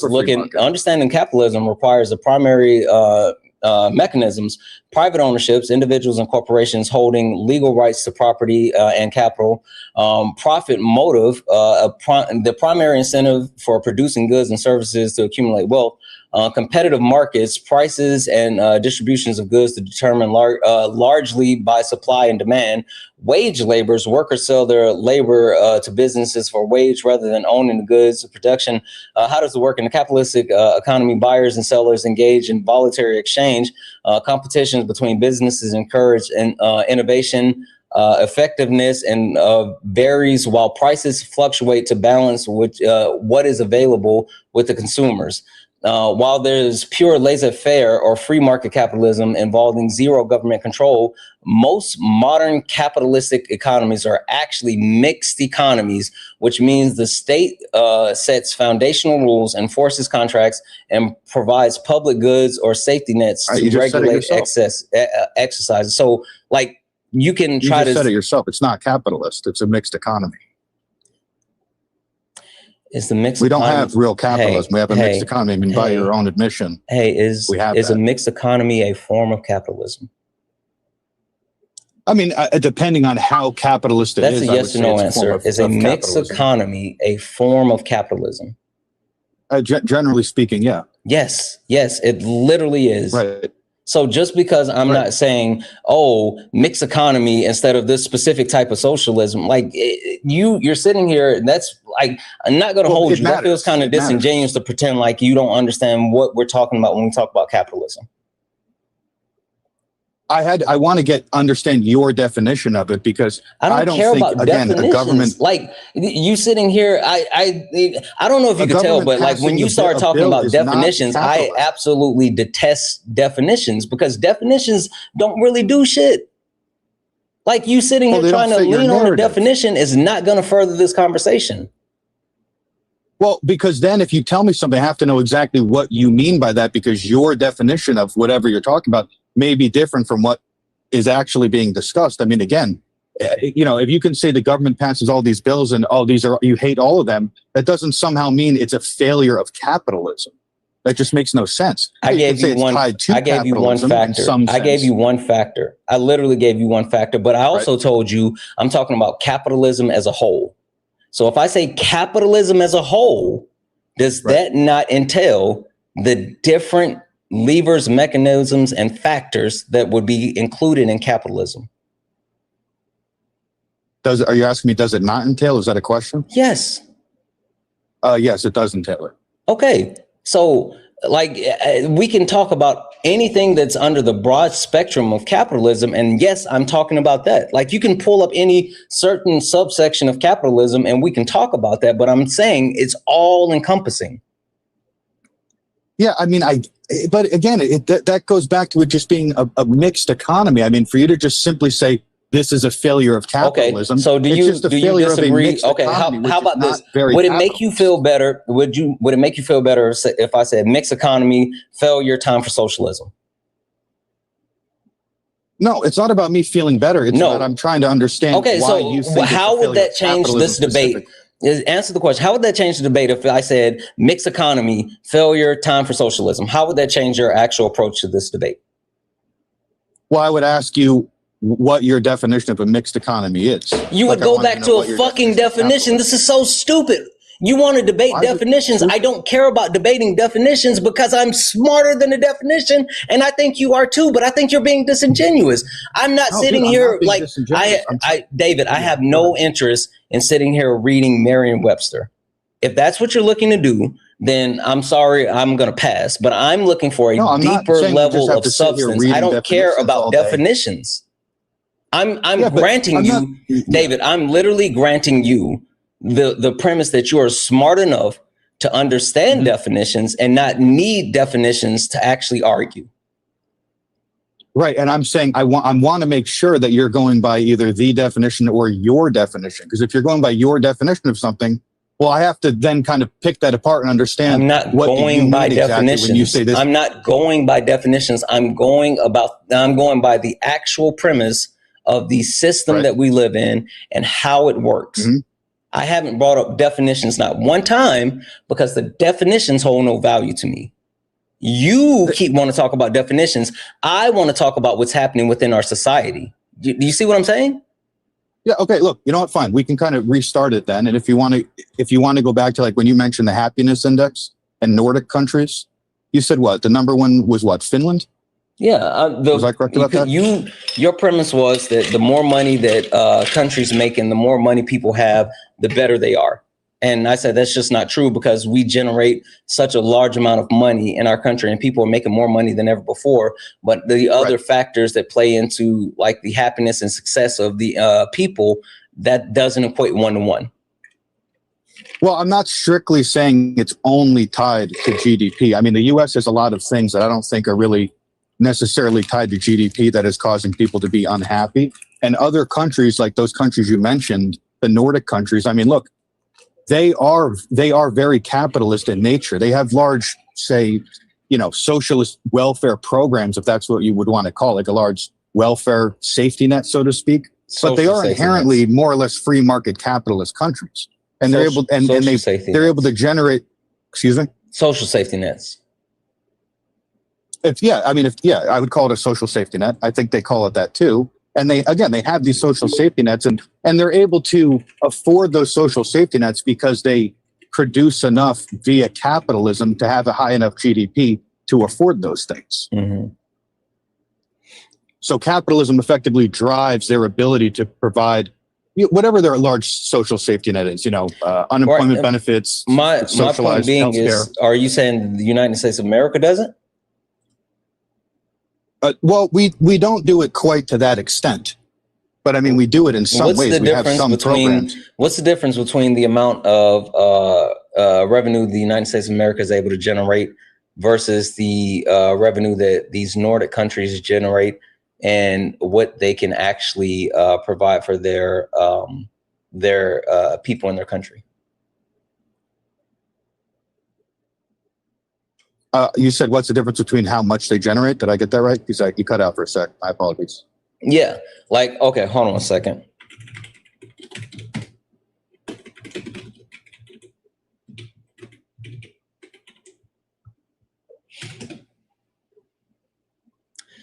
One second here.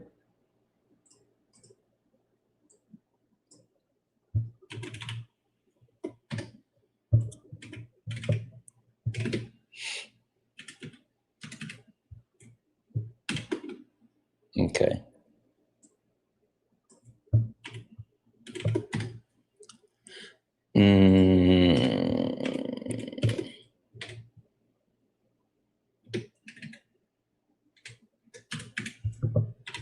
Okay. Let's see.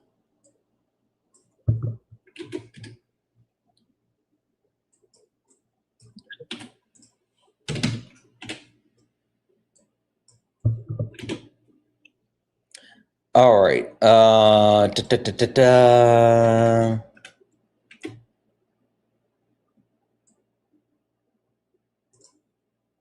Okay.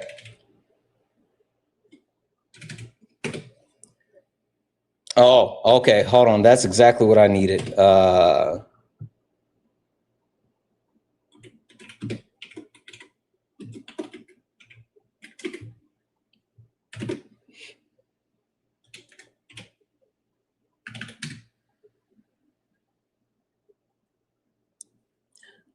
Okay, so the question I have is looking at the actual comparison, Finland versus the United States of America, right? Looking at the breakdown. Comparison in what way? Yeah, and the actual population versus the GDP, right? Okay. So if we take a look at the population versus the GDP, one second. Finland has, Finland has a population of 5.65 million people, right? Right. The United States of America has a population of 342 million people, right? Okay. So obviously the amount of people in the US far exceed the amount of people in Finland. Now, if you take a look at the GDP in Finland is 337.67 billion a year, right? Okay. Mm-hmm. And the GDP in the United States of America is 31.8 trillion a year, right? Right. Now, we talked about how like Finland is ranked #1 in the world. And if you're talking about like the actual way that things stack up and how it works, well, one would be it would be a fair statement from what you've been saying is like, well, the reason why Finland can actually allow these like social safety nets and do these things for their people is because like individually looking at what their GDP is versus the amount of people, and they can afford it. Is that an accurate statement? Because then I said, what's the difference? Why can't the U.S. afford it with the amount of GDP that we have? Right? Well, I mean, you could make that argument, but that would simply, I mean, Finland's able to do that because they tax their population very high. I mean, I think a lot of people tax in our Finland, population really high as well. I think there's but not nearly as high as them. Oh, okay. 1 second here.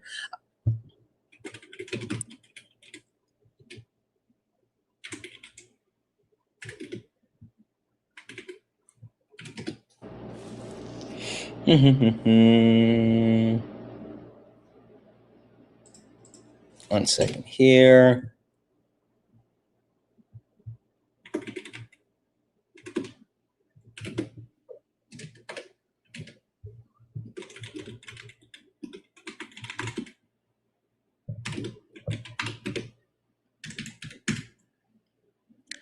All right.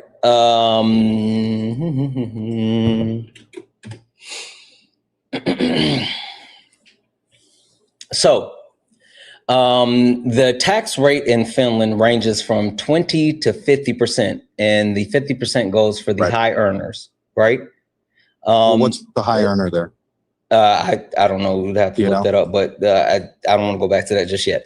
So 20 to 50%, but the average tax rate for people that live in Finland is 25.5%, right? Now, the United States of America, our tax rates range from 10% to 37%. And the high earners in the United States of America, that 37%, that's for people who make 640,000. We might as well say 641,000 or more a year, right? So even if we take a look, no, that's for the U.S. The U.S. Okay, yeah. So the average rate for Finland, where people would fall as far as the tax bracket in the U.S., they're paying the bracket they would fall in would be the 24% tax bracket. So meaning like the amount of taxes that they would pay in average compared to the US is about middle of the road. Like literally the average taxes that people in Finland pay is in the middle tax bracket for the United States of America. So they don't disproportionately tax their people. That's not the information that I've gathered before. I mean, countries like Finland and I don't know, what information did you gather? Because I'm looking at information from the IRS and I'm pulling international data. I'm pulling data directly from the actual governments. Right. So according to what I've seen from the actual governments, the average tax rate, like your run of the mill Finland, middle class person is paying is about like 42 to 48%. Where are you getting this information from? Because this is coming from the tax foundation. Like even this information is pulled from the United States of America. Like we pulled this information studying their tax. Yes, we pulled their tax information. Hold on. We pulled their tax information based off of the 2025 International Tax Compensatory Index. Not and from what I've seen from like the index.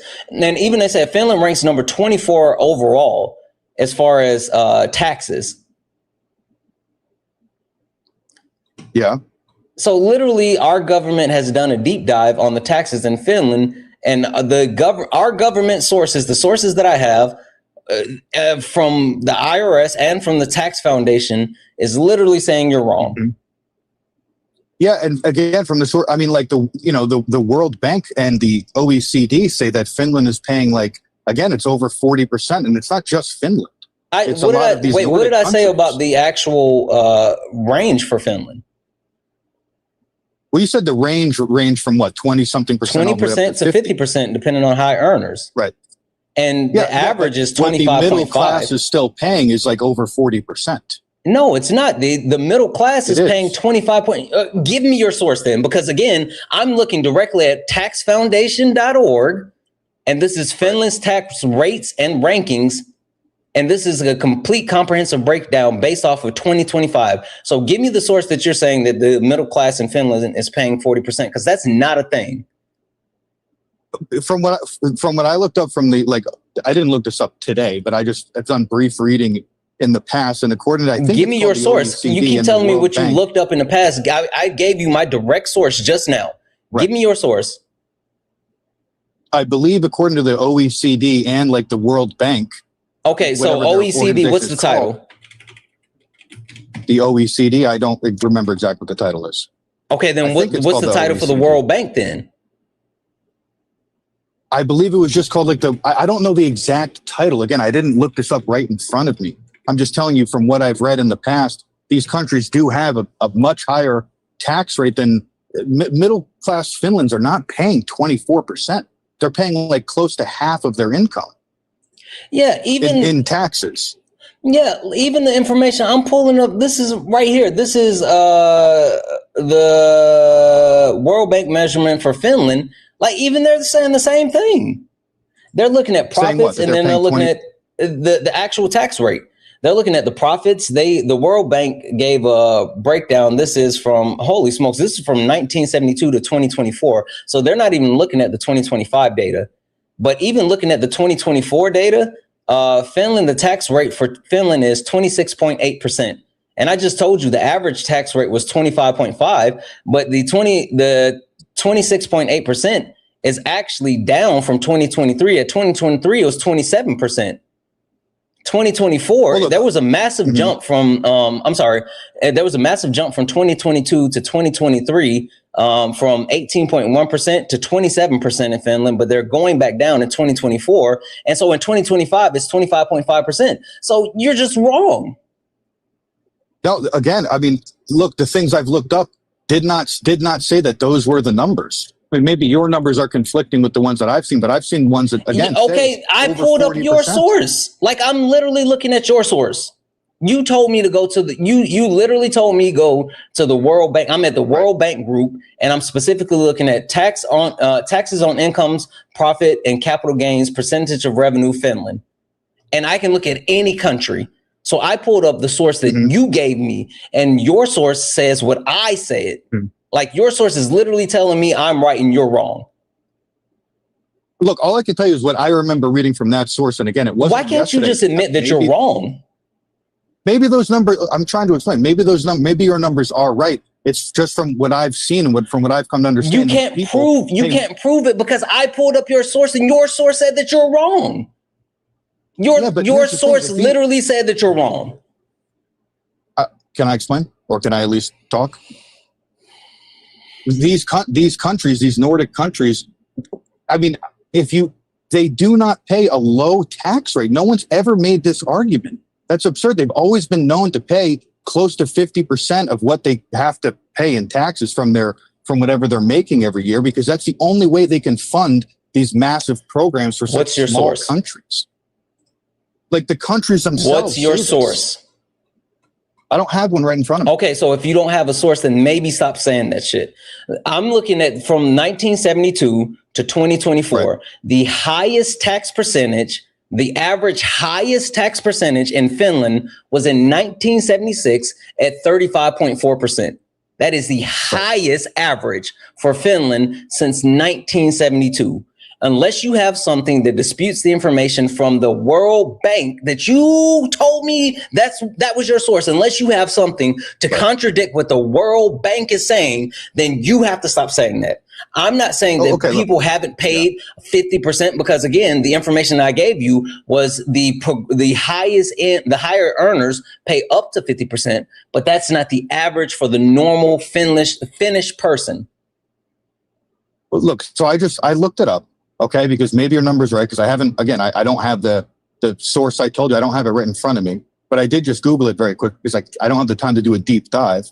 But it says Finland has it says here, Finland has a significantly higher overall tax burden than the US. Are you looking at the AI overview? The what on Google when you looked it up? Overview. What's your source? I'm looking at what's your source? It says the taxfoundation.org, I think. Okay, I'm on the taxfoundation.org right now. That's literally what I told you. What are you saying? You just said you're on the OECD. I pulled that up after you told me to. I told you my original document was the taxfoundation.org, and it's taxes in Finland, and they're doing this based off of the 2025 International Tax Competitiveness Index. I told you that. That was the first place I went. So tell me what you're looking at, because I'm on Tax Foundation. I literally said I was pulling the information from the IRS for the US. And then I was like, oh, actually, even the Finnish information is coming from the United States government because they're looking at it from taxfoundation.org. Look, okay, maybe you're right. Those aren't the numbers I've seen before. Okay. Look, fair enough. I mean, go ahead. You know, it's fine. Were you going to say something? It's fine. The point that I was originally trying to make is if you look at the population in Finland and you compare that to the GDP, the GDP for the population in Finland is 60,130. So for every person in Finland, the Finland generates $60,000, right? Right. But in the United States of America, with the 342 million people and the GDP of 31.8 trillion, the per capita rate is 92,881, so about 93,000. So we're talking about a difference of about $30,000 as far as the average earnings per person in the country.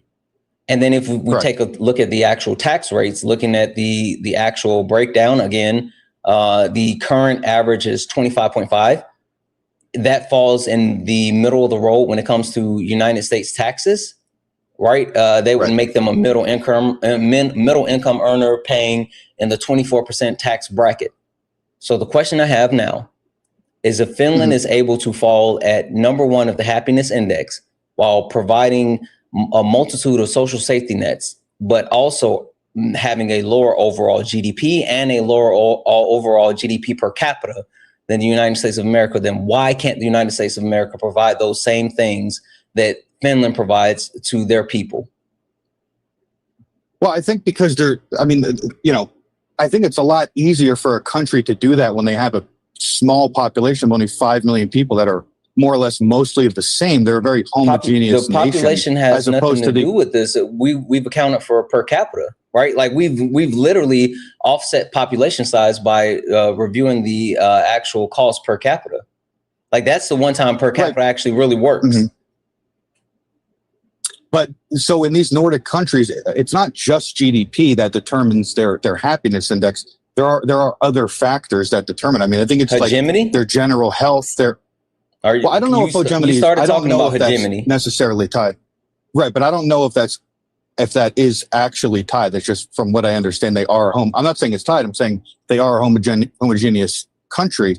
But these Nordic countries, they have I know they have better work-life balance than the U.S., and that probably ties into their happiness. I think they have better safety nets that is tied to government programs, and they're not nearly as corrupt as the United States, and people don't really trust the U.S. government. I think a lot of those, and they're also just physically healthier. Our country's very fat. I think a lot of these things play a significant role into happiness. I think that you're looking for like coverage to justify why we can't do it versus like looking at the factors where. Well, no, I'm not saying we can't do it. I'm sure there may be some actual differences in ideology or like from conservative to liberal or whatever. But like when you talk about things that are basic fundamental needs, food, reassurance, like healthcare reassurance, like those things, access to public education, those things should be guaranteed universal rights, especially because of the amount of money that we actually generate.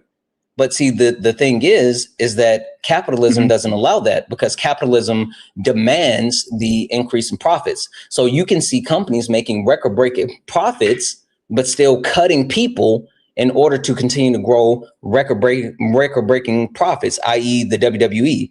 You can see companies who know that a president is coming in that plans on adding tariffs and they're going to raise prices. And instead of giving Christmas bonuses, they actually stock up on inventory.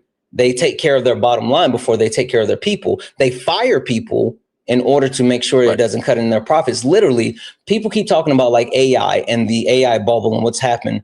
Amazon fired a shit ton of people and said, oh, it's because of AI. When in actuality, they weren't replacing people with AI. They were just utilizing that budget that they had earmarked for people and actually using said budget to purchase more chips to try to develop AI. So the point being is the reason why we can't have the things that we have is because our country is so geared towards capitalism that it's willing to burn out its people and to ensure more profit. But these other countries that have capital, they're capitalist at their core. They provide a lot of these things, and again, they provide it through capitalism. So while capitalism doesn't always provide it in some situations, like in the U.S. and other countries, when they are capitalist, it will provide it because they choose to allocate it. They choose to allocate the resources from capitalism to provide those things to people. And that's provided via generation from capitalism. The reason why I say like these countries aren't socialist countries, but they have a socialist governmental system is because the actual protections of capitalism does not outweigh the protections of the people. That's why you see places like Canada, the UK, throughout Europe, where like they don't even allow certain substances in their countries as far as like food. Like their people can't eat. Have you ever had McDonald's in Europe? No.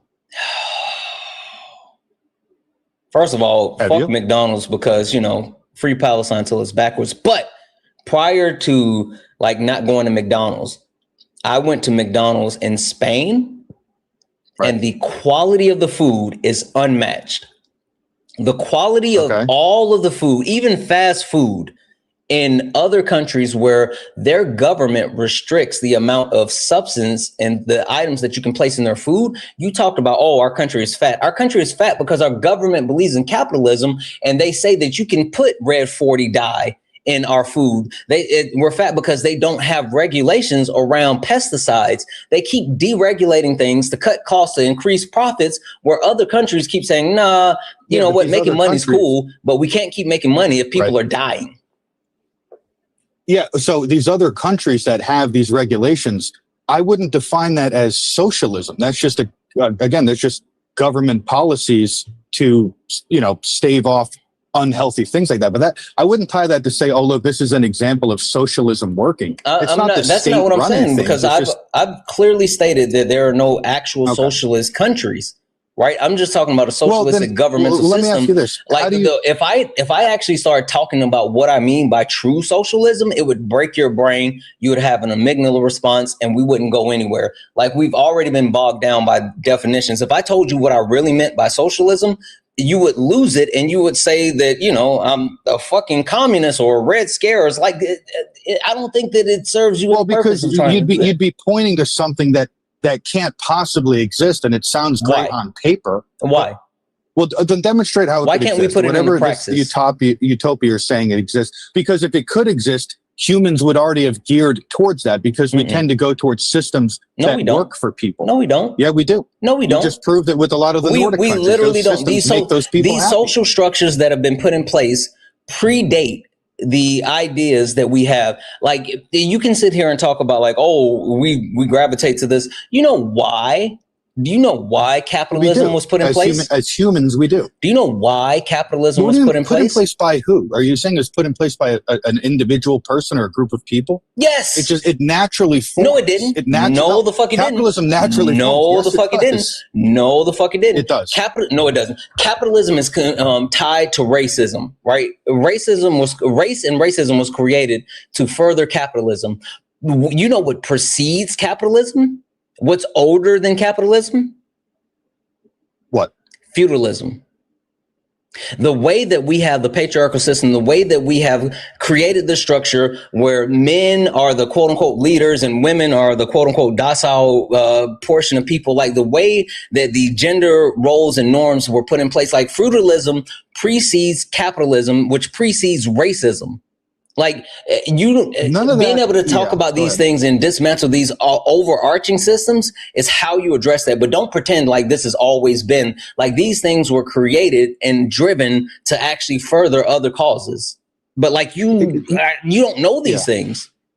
Capitalism in its basic form is not tied to racism. It's just simply the free market trades of goods and services. That's what it is in its purest, literal. No, you keep talking about definitions. Yes, if you want to talk about a definition, sure. Because that's what it is. No, but I don't give a fuck about a definition. Tell me when a definition on a piece of paper has ever dictated things. What are you talking about? Tell me when a definition on a piece of paper has actually dictated things. Tell me when a definition has confined anything from expanding. Well, here's what I'm saying. Again, capitalism, when it's not interfered with by government policies and regulations, it is it's a very simple economic. Can you tell me Yeah. where there's been any definition, anything that's defined that is confined to the definition? I don't even know what the hell that means.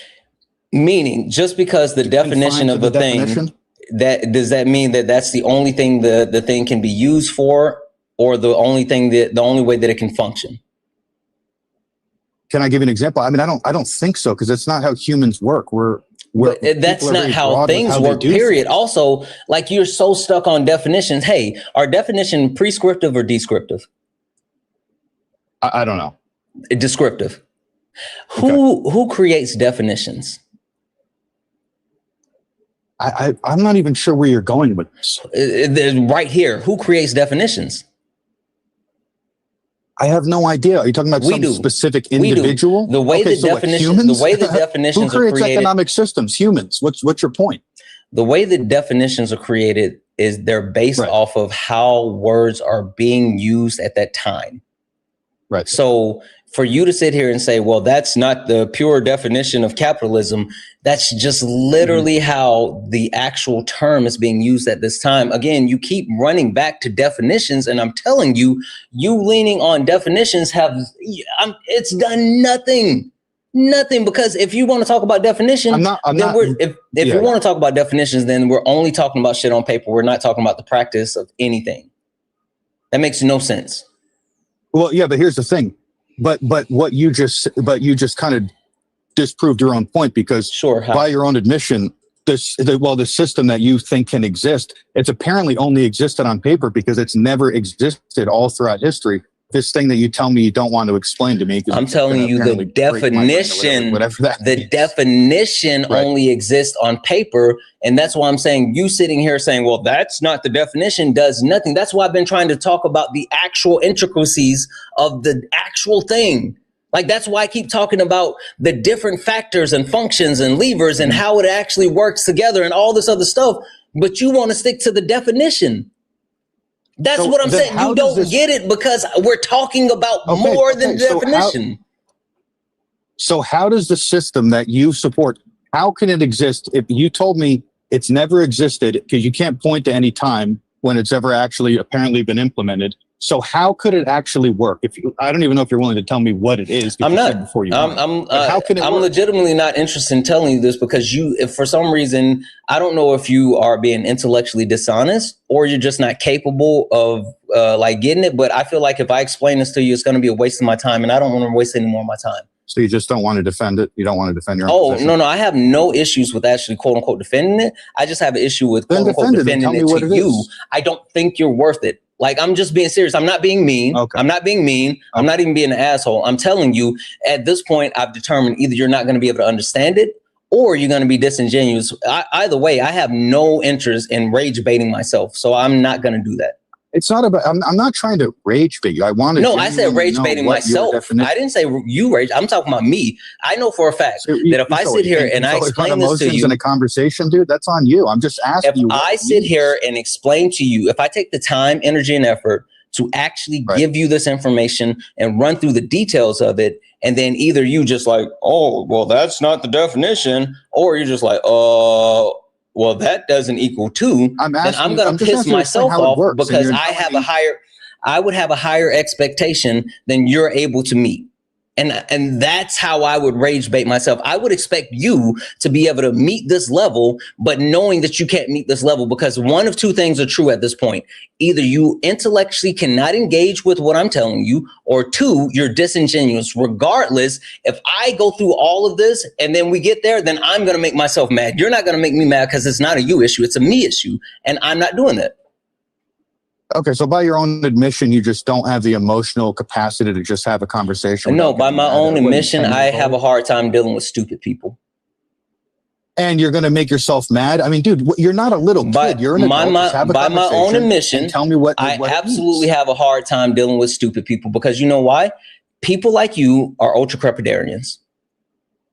You're literally an ultra-crepidarian. You speak from a stance of like actual knowledge. You speak as if you're an expert. You sat here and talked about numbers. You blew numbers out of your asshole. And then I fact checked you, and then you told me your source, and I fact checked your source, and your source said what I said. But yet you were still unwilling to admit that you were wrong. I literally said those numbers could be wrong. I said you keep saying those numbers could be wrong, not you were wrong.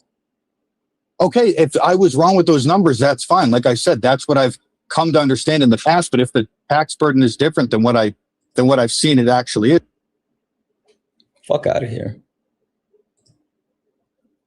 Ain't no way. Ain't no fucking way. Like, why would I go through the actual labor of explaining something to you that I know for a fucking fact that either you're not gonna get or you're just going to be disingenuous as shit? I have no interest in that. I literally have no interest in that. Fuck off. Absolutely not. Absolutely not. Like, go do some reading and then come back and we can talk about it. But absolutely not.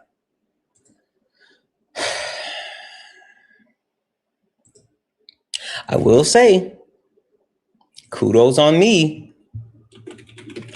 I'm sorry, kudos to me, knowing that if I would have went down that dialogue, I was going to crash out. Chat, can I get some credit? I could see the crash out coming. I love to see you said I would love to see you fight Sissy Boy. No one. You got your request off. Come up here, City of Troy. Come up here and tell me about it. Like literally, I've trained in boxing, Aikido, and kickboxing. You would love to see me in a fight. I would love to fight you. But come up here so we can talk about it. You're not going to get in a request? Yeah, that's what I thought.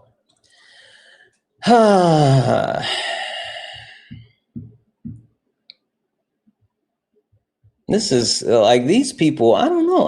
Like, this is weird. I don't know what we're doing today. Guys. W's in the chat for Tyler for the $1 donation. Is punching the donuts. Yep. W's in the chat for Tyler. W's in the chat for Brittany for the $5 donation. I appreciate the effort that you're putting in to create a safe, create space for a meaningful dialogue on issues that matter. I listen almost daily. Wish I could give more. No, you're fine. Thank you so much. W's in the chat for Brittany. Holy shit. Thank you for the 5. W's in the chat for Sam for the $5 donation. Saying, did you see the firm was just linked to Trump, or the firm just linked to Trump for selling pardons at 500K? No, I haven't seen that, but that doesn't shock me. The fact that actually he got, I talked about it yesterday, where the actual investigations into Donald Trump and his pardons were shut down due to the DOJ. Like, he's absolutely selling pardons. Like, was there anyone under the misnomers that he's not selling pardons? I don't know what we're talking about. W's in the chat for Danielle for the $2 donation saying these other countries don't have sales tax either. So when you add up all the taxes Americans are charged on everything at equal almost to the exact, like, facts, fucking facts. W's in the chat for Ali for the $20 donation. Said, can you explain the difference between and difference in practice between capitalism, socialism, and communism? I know the definition, but I don't understand what it fully means.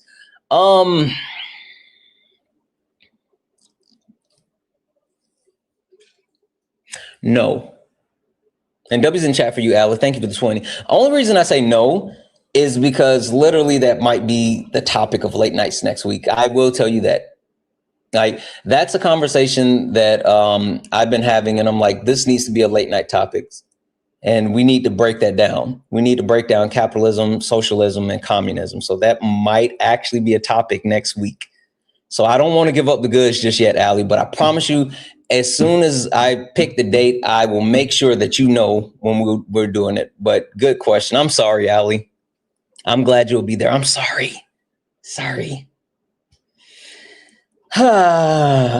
W's in chat for Ali. W's in chat for Tess for the $15 donation saying,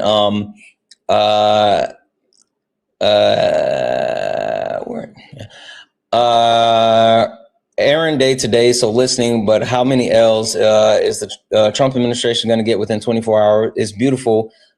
See you tonight on Late Nights. Absolutely. Have a great day.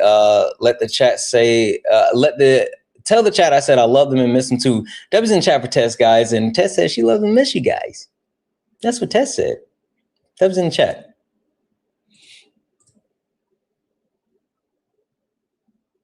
I don't know if this person's going to load. I don't think the person's going to load. W's in the chat as well for Brittany for the $2 donation sent. Not Brittany choosing violence. W's in the chat for Brittany for the $2 donation saying for butt banana comfort, not crash out fun. Whatever, Brittany. Brittany absolutely chose violence. 100%, without a doubt, chose violence. W's in the chat as well for One Mighty Pin. Oh, wait, I already got that one on. Dubs in the chat for Kelly Headshot, for 30 stream streak. Dubs in the chat for Cool Cat for the Say It With Your Chest. Dubs in the chat for Patty, who gifted a YouTube subscription. Dubs in the chat for Gravicore, who subscribed. Dubs in the chat for Gravicore for the 1,000 bits. Let's fucking go. 1,000 bit. It's cool, Santana. I'm just gonna watch on YouTube. Oh, hey, I got you. I sent it over. We're gonna check that out. Like, seriously, we're gonna check it out. W's in the chat. Thank you so much for the 1,000 bits. But I got you. We're gonna definitely check that out. Definitely. I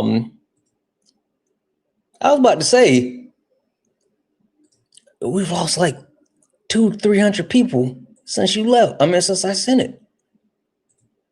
Why wouldn't you get in the box?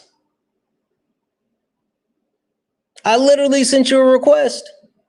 Look at your screen. There we go. Hello. I was trying to stall, but people kept leaving. All right, floor's yours. Yes. Hello. So, thank you for having me. I just wanted to come up here to talk about what is happening in Sudan. Al Ubaid. I think you have heard of what happened in Al Fasher, right? Santana last year. And so the similar thing is about to happen as well in Al Ubaid, which is a city that is in North Kordofan. It is on the road to Khartoum, hence why it is very important. And this particular city has about 500,000 people who are stuck in it under siege.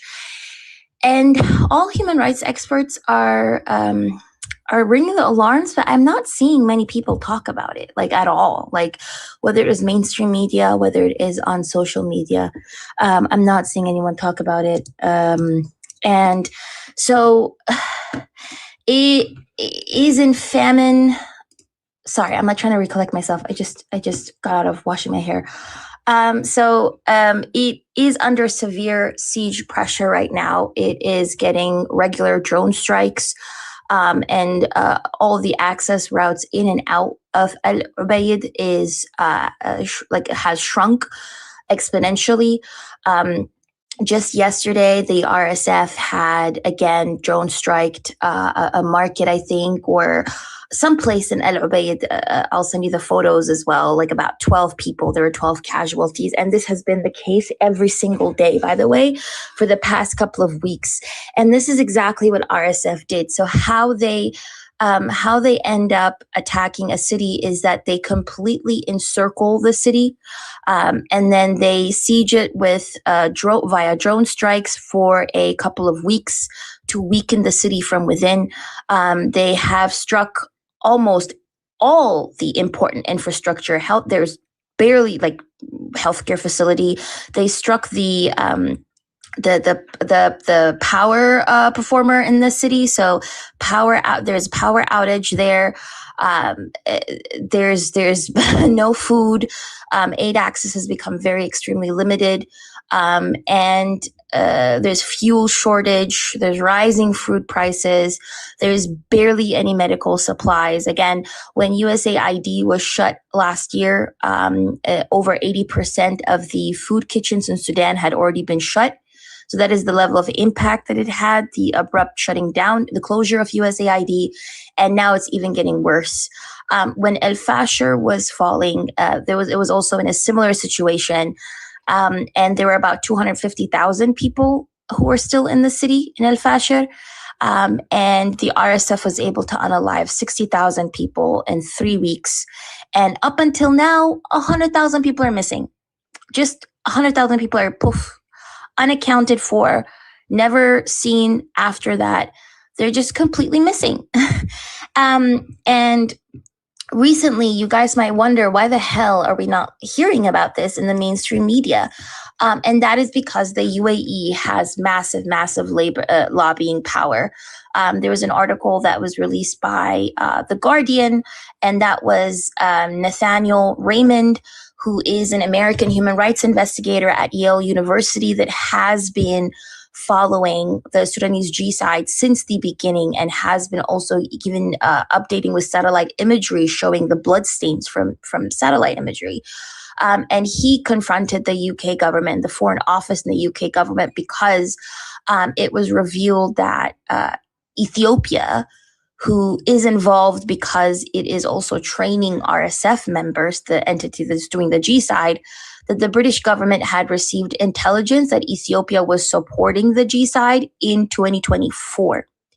But the first time that news came out of it was in 2026. And that is because the British government, on behalf or at request of the UAE, has just kept it quiet. It hasn't tried to intervene. It hasn't informed anyone of the intelligence that it had received. On the contrary, it has tried to pressure human rights activists, like, for example, human rights investigators like Nathaniel Raymond, to not even talk about the 60,000 people who were unalived, to downplay the 60,000 people, the 60,000 number, because they deem it to be a political problem. That's what the Sudanese G-side is. It's a political problem, quote unquote, for these governments in Europe and also for these governments in America, because their ally, the UAE, is the one that's doing the G-side. So they want to continue funding it, by the way. They continue sending military aid to it. America continues sending military aid to it. The European governments continue sending military aid to it. China and Russia as well. But they want the unaliving of Sudanese people to happen in silence. So because they want it to happen in silence, the one thing I urge you guys is to talk about it, to amplify it, to resist against them trying to silence the extermination of people. Currently in Sudan, the largest humanitarian crisis in the world is happening in Sudan, completely ignored. And so I just want to talk about this because it's, I don't know, Santana, it's actually abysmal. Like I don't even know how to talk about this. Like, you know what I've started to learn more, and like I've been going through like some interesting books. So I finished my Angela Davis book yesterday, and this morning I started the 1619 Project. And the more that I've started to learn, especially when it comes to like global reach, the more that I like realize that people, not only do people not know what's really happening inside of the country, but around the world, like especially here in the US, we have such limited scope of understanding. And even when people do have some higher sense of understanding, it's not something that people like directly pick up on. Like I was stunned, and like I almost feel shameful admitting this, but I think it's important to be able to say this. Like I was stunned that even in Angela Davis' book, which was, recapping, the time frame between 2008 to 2012, where she was talking about the genocide that was occurring in Gaza. And I was thinking to myself, like, I didn't hear about that until, like, I want to say like right before the pandemic, or like that's when I started learning more about it. But I know there's such like history and all this other stuff, but it seems like that, especially here in the United States of America, we just lack the overall full understanding, and then also we lack care, we lack drive. I think we also lack true revolutionaries. It's all so interesting. It's all so interesting. And yeah. I think the lack of care is manufactured. You think so? Yes, it's manufactured because people are conditioned not to care. People are conditioned not to care about, let's say I decide to center Africa and Black people in Africa because I feel like that's the most neglected area in the global South. And there is this active attempt to make it seem as if the African continent is just this dark continent of negatives, and people are just unaliving each other senselessly just because they're uncivilized, and that's why their countries are underdeveloped or yada yada yada. Like, there is this active attempt to make it seem as if these are just unfortunate things that are happening, right? When the famine is man-made. Like you hear the finish your food, their children hungry in Africa.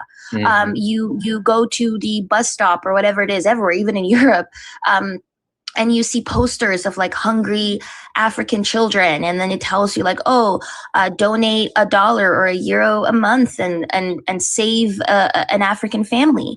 I don't necessarily think these are done to save people. These are done to normalize Black trauma, because the more you're confronted with it, the more you're like, okay, this is just the norm. It's the norm for African people to unalive. When it comes from Sudan, for example, if you drank soft drinks today, or sodas, or beer, or you ate candy like gumdrops, gummy bears, sugar-free candies, candy-coated nuts, ice cream, sorbet, sherbet, other frozen desserts, if you had any type of dairy products like pudding, dairy desserts, cheese, clotted cream, seasoned nuts, mustard, dried egg products, baked goods, breakfast cereals, if you use lotion, makeup, in all of these things, the ingredient Arabic gum is in it. I don't like to call it Arabic gum because it didn't come from the Arabian Peninsula. It actually comes from the Sahelian region in Africa. And over 80% of the global production of Sudanese gum or Sahelian gum comes from Sudan, which means every single time you've put lotion on your body, you have had a sugary drink, that means that is Sudan around you. Sudan is all around us. The same way with every time you have your phone in your hand, you have Congo in your hand as well. So these things are all around us, but the reason as to why people don't care, or people are conditioned not to care, is because people benefit off of it. You know, the world benefits off of African people like unaliving, and that's the perfect like segue even to your point. Capitalism failure, like it being a failure, is because capitalism necessitates for like Black people to unalive. That's just point blank period. Capitalism depends on Black people unaliving, and that's why you have all general discourse, political discourse, media discourse, just actively dehumanizing Black people to justify this, right? And when it comes to, I wanted to play a clip. I'm not going to show the clip because I know that can lead to restriction, but this was a conference at the Harvard Kennedy School. Nathaniel Raymond, who is the investigator I told you about, who works for Yale, was at this conference. It's called Sudan's Silent Genocide. Sudan's Silent Genocide, an unfolding humanitarian disaster. That's the whole thing. It's about an hour long. I'd highly suggest people to watch it. But I want to play just this part from it, okay? Which is very important. It is a question that is being asked of him from a Sudanese American person.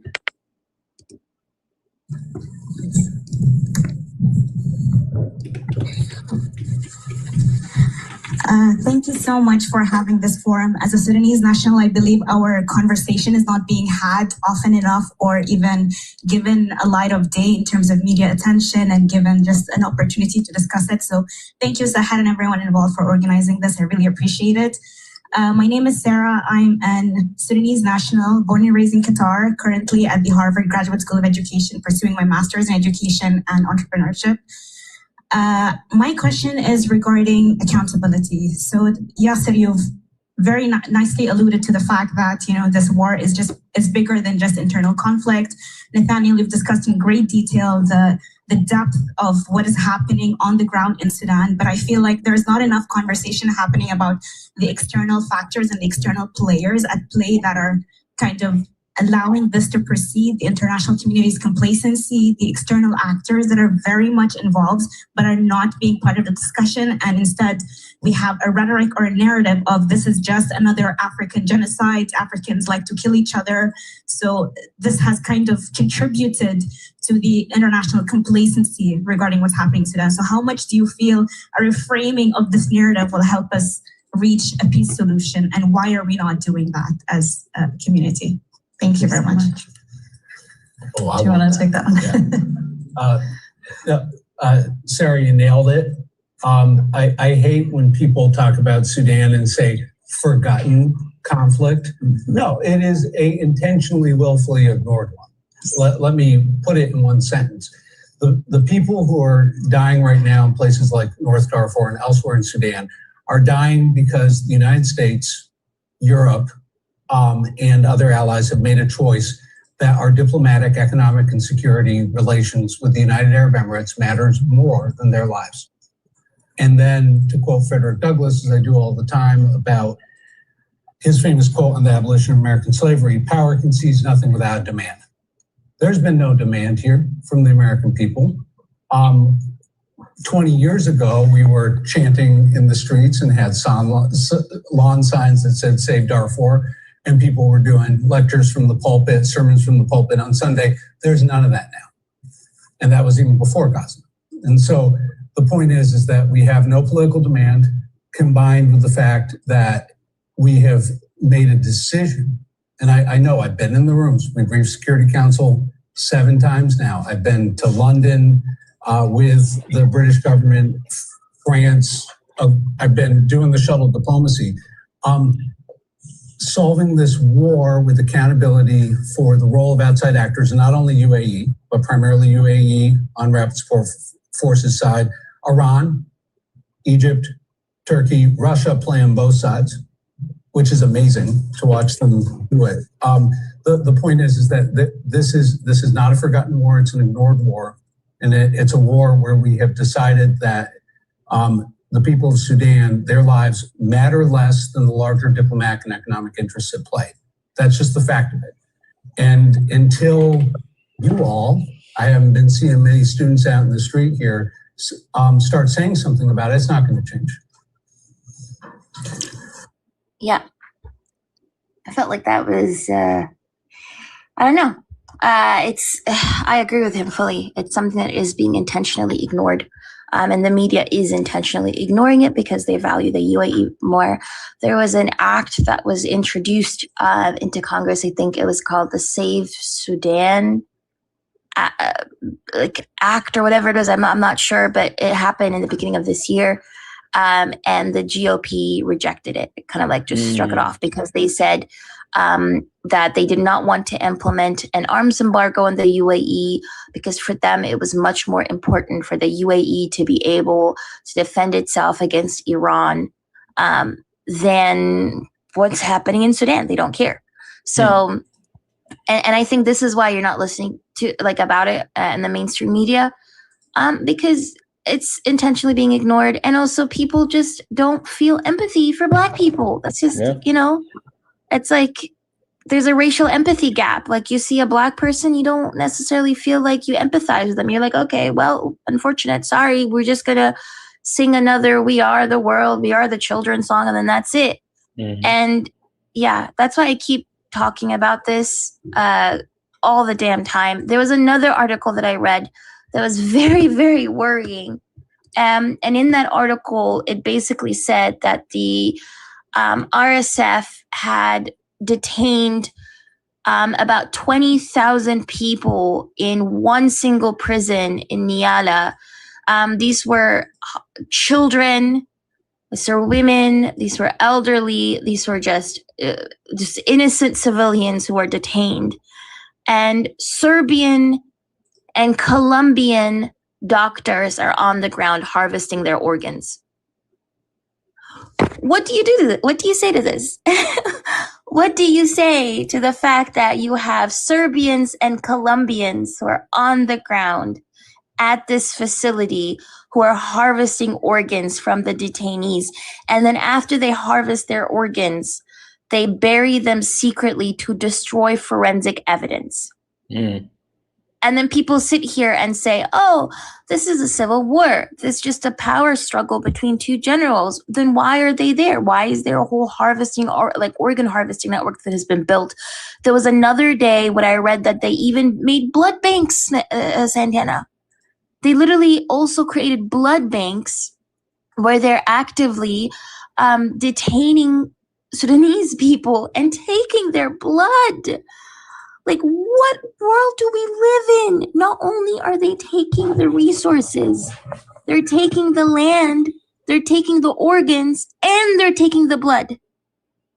Like, I don't know. And like, Sudan is something, that has been co-opted. People say, oh, good morning, grand rising, my Nubian queen, Nubian king, da-da-da-da-da. Like, Sudanese history is something that is praised. It's a country that had stability. It was a country that took in so many refugees from Syria, from Palestine, from Eritrea, from Ethiopia, from neighboring countries. And now it is just actively being cannibalized. That's what it is. It's being cannibalized by all of these countries around it and by all of these countries in the West too. Yeah. So, yeah, I just wanted to bring that up. But it's funny. I really wish I could say that I'm surprised by anything that you said, but nothing that you said shocked me in any way. Yeah. That's the saddest part. Yeah. Like, literally, that's the saddest part. None of it shocked me. Yeah. And like, I just can't even begin to imagine the level of how Sudanese people must be feeling.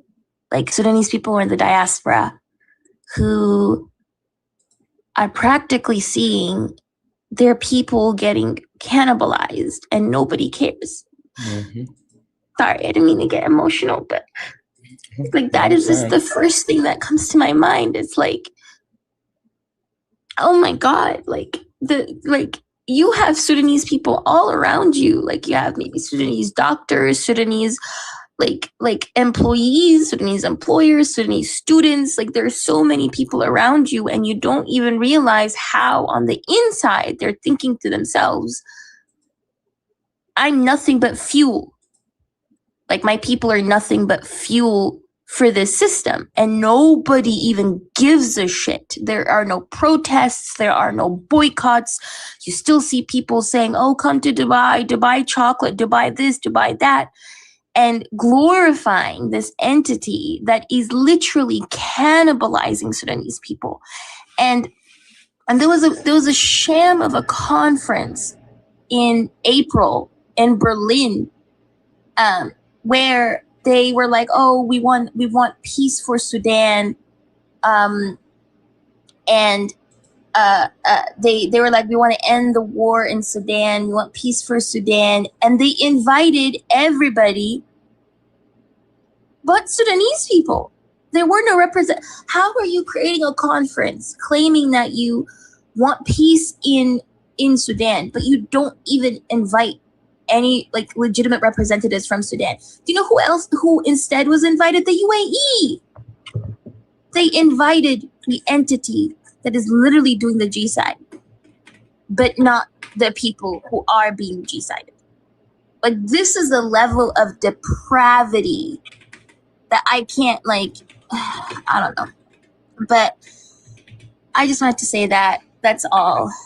If there is anybody that you want to support within Sudan, there is an initiative called Darfur IDP that is in the link tree in my bio. And just, I don't know. I don't even know. There's just so much going on. And the UAE keeps getting weapons from the US, keeps getting weapons from European countries, keeps getting weapons from China, keeps getting weapons from Russia. Gold leaves, resources leave. And then the worst part is, you know what happens to the Sudanese refugees who are fleeing this? They become enslaved in Libya. That's the worst thing. these countries come in, they destroy their country, and then the people fleeing this G-side are then being enslaved in Libya or being unalived in Tunisia because the European Union pays these North African countries to prevent as many refugees from crossing the Mediterranean Sea by any means necessary. So they're basically being told, we're going to come to your country, we're going to destroy your country, we're going to steal everything from you, including your blood and organs, and you're not allowed to leave. You'll have to stay there and die in silence. So, yeah. I don't know. I just want to say that. Thank you, Santana. Absolutely. Thank you for coming up and sharing. I've said this a million times before. You always have, a platform whenever you want to share anything. I think this is important information. I think, like I said, there's a lack of, there's an intentional lack of visibility, and then there's just a lack of empathy and care as a whole. So we need to continue to make sure that we put these things at the forefront and fight to help others. So thank you for that. Thank you. I appreciate you, and I hope you have a good day, Santana. I appreciate you for letting me up for these updates anyways. Absolutely. Make sure you're taking care of yourself, okay? Thank you. All right, I'll see you. Dubs in chat for Athena, guys. I think these things are important for us to know. Some of these issues and things that we talk about are some of the hardest things to have conversations around, but there's some of the things that are the most necessary. I think a lot of people struggle with the understanding as far as what's happening, but even more so struggle with the ability to have these conversations, because either people take it into a personal senses where they feel like they're being attacked because of the information that's being conveyed, or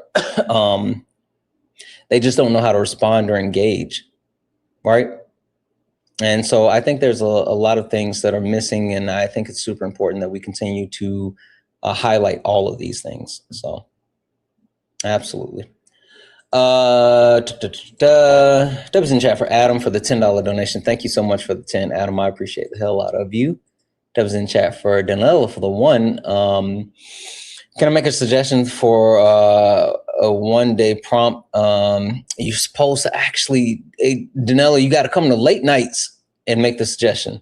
Can women not be sexist in the same way that Black people can't be racist? Tell Red I said middle finger. Yeah, no, they can't be misogynist. But yeah, there's a direct correlation. Absolutely. W's in the chat for B. Hey B, I said it's Mother B. How are you? I'm okay. I just want to bring to your attention to Anna, who's trolling in the YouTube comments. Not sure if you find her, but Anna, but ban Anna. Fuck Anna.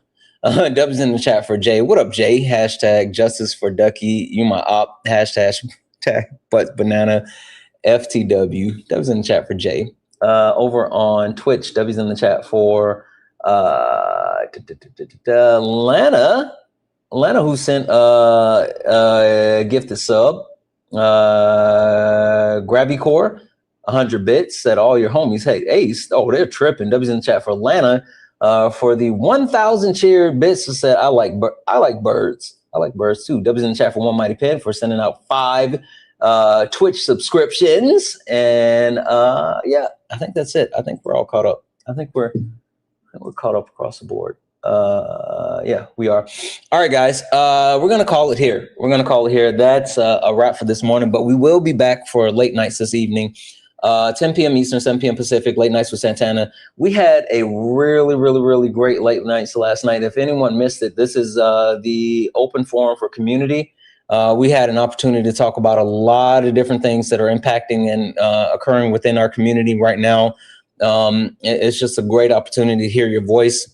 There was a lot of people that didn't get up. I mean, the boxes were packed, like they were slam packed. So we didn't get an opportunity to get everyone up. So if you want to join the conversation this evening, 10 p.m. Eastern, 7 p.m. Pacific, late nights with Santana. It's a community discussion. We're going to open up and let people voices be heard. There's a couple of different things that I want to hear from you about. So it's really great. So if you're available, make sure that you're back this evening, 10 p.m. Eastern, 7 p.m. Pacific.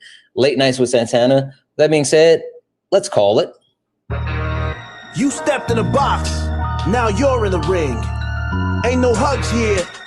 You better take your best swing. Boom, boom. Mike Hot, who wanna step in the flame?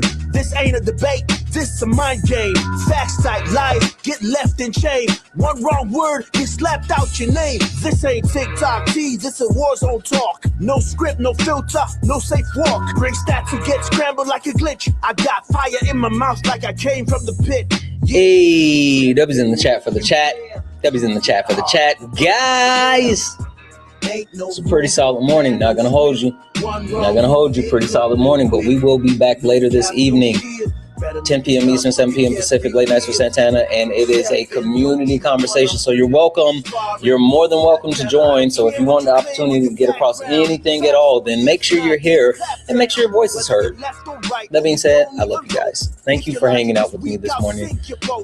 It's always fun. You guys are the best. Thank you. Thank you for all the guests, the taps, the likes, the shares. Thank you all for hanging out. Thank you for being absolutely amazing. I love you all. And as always,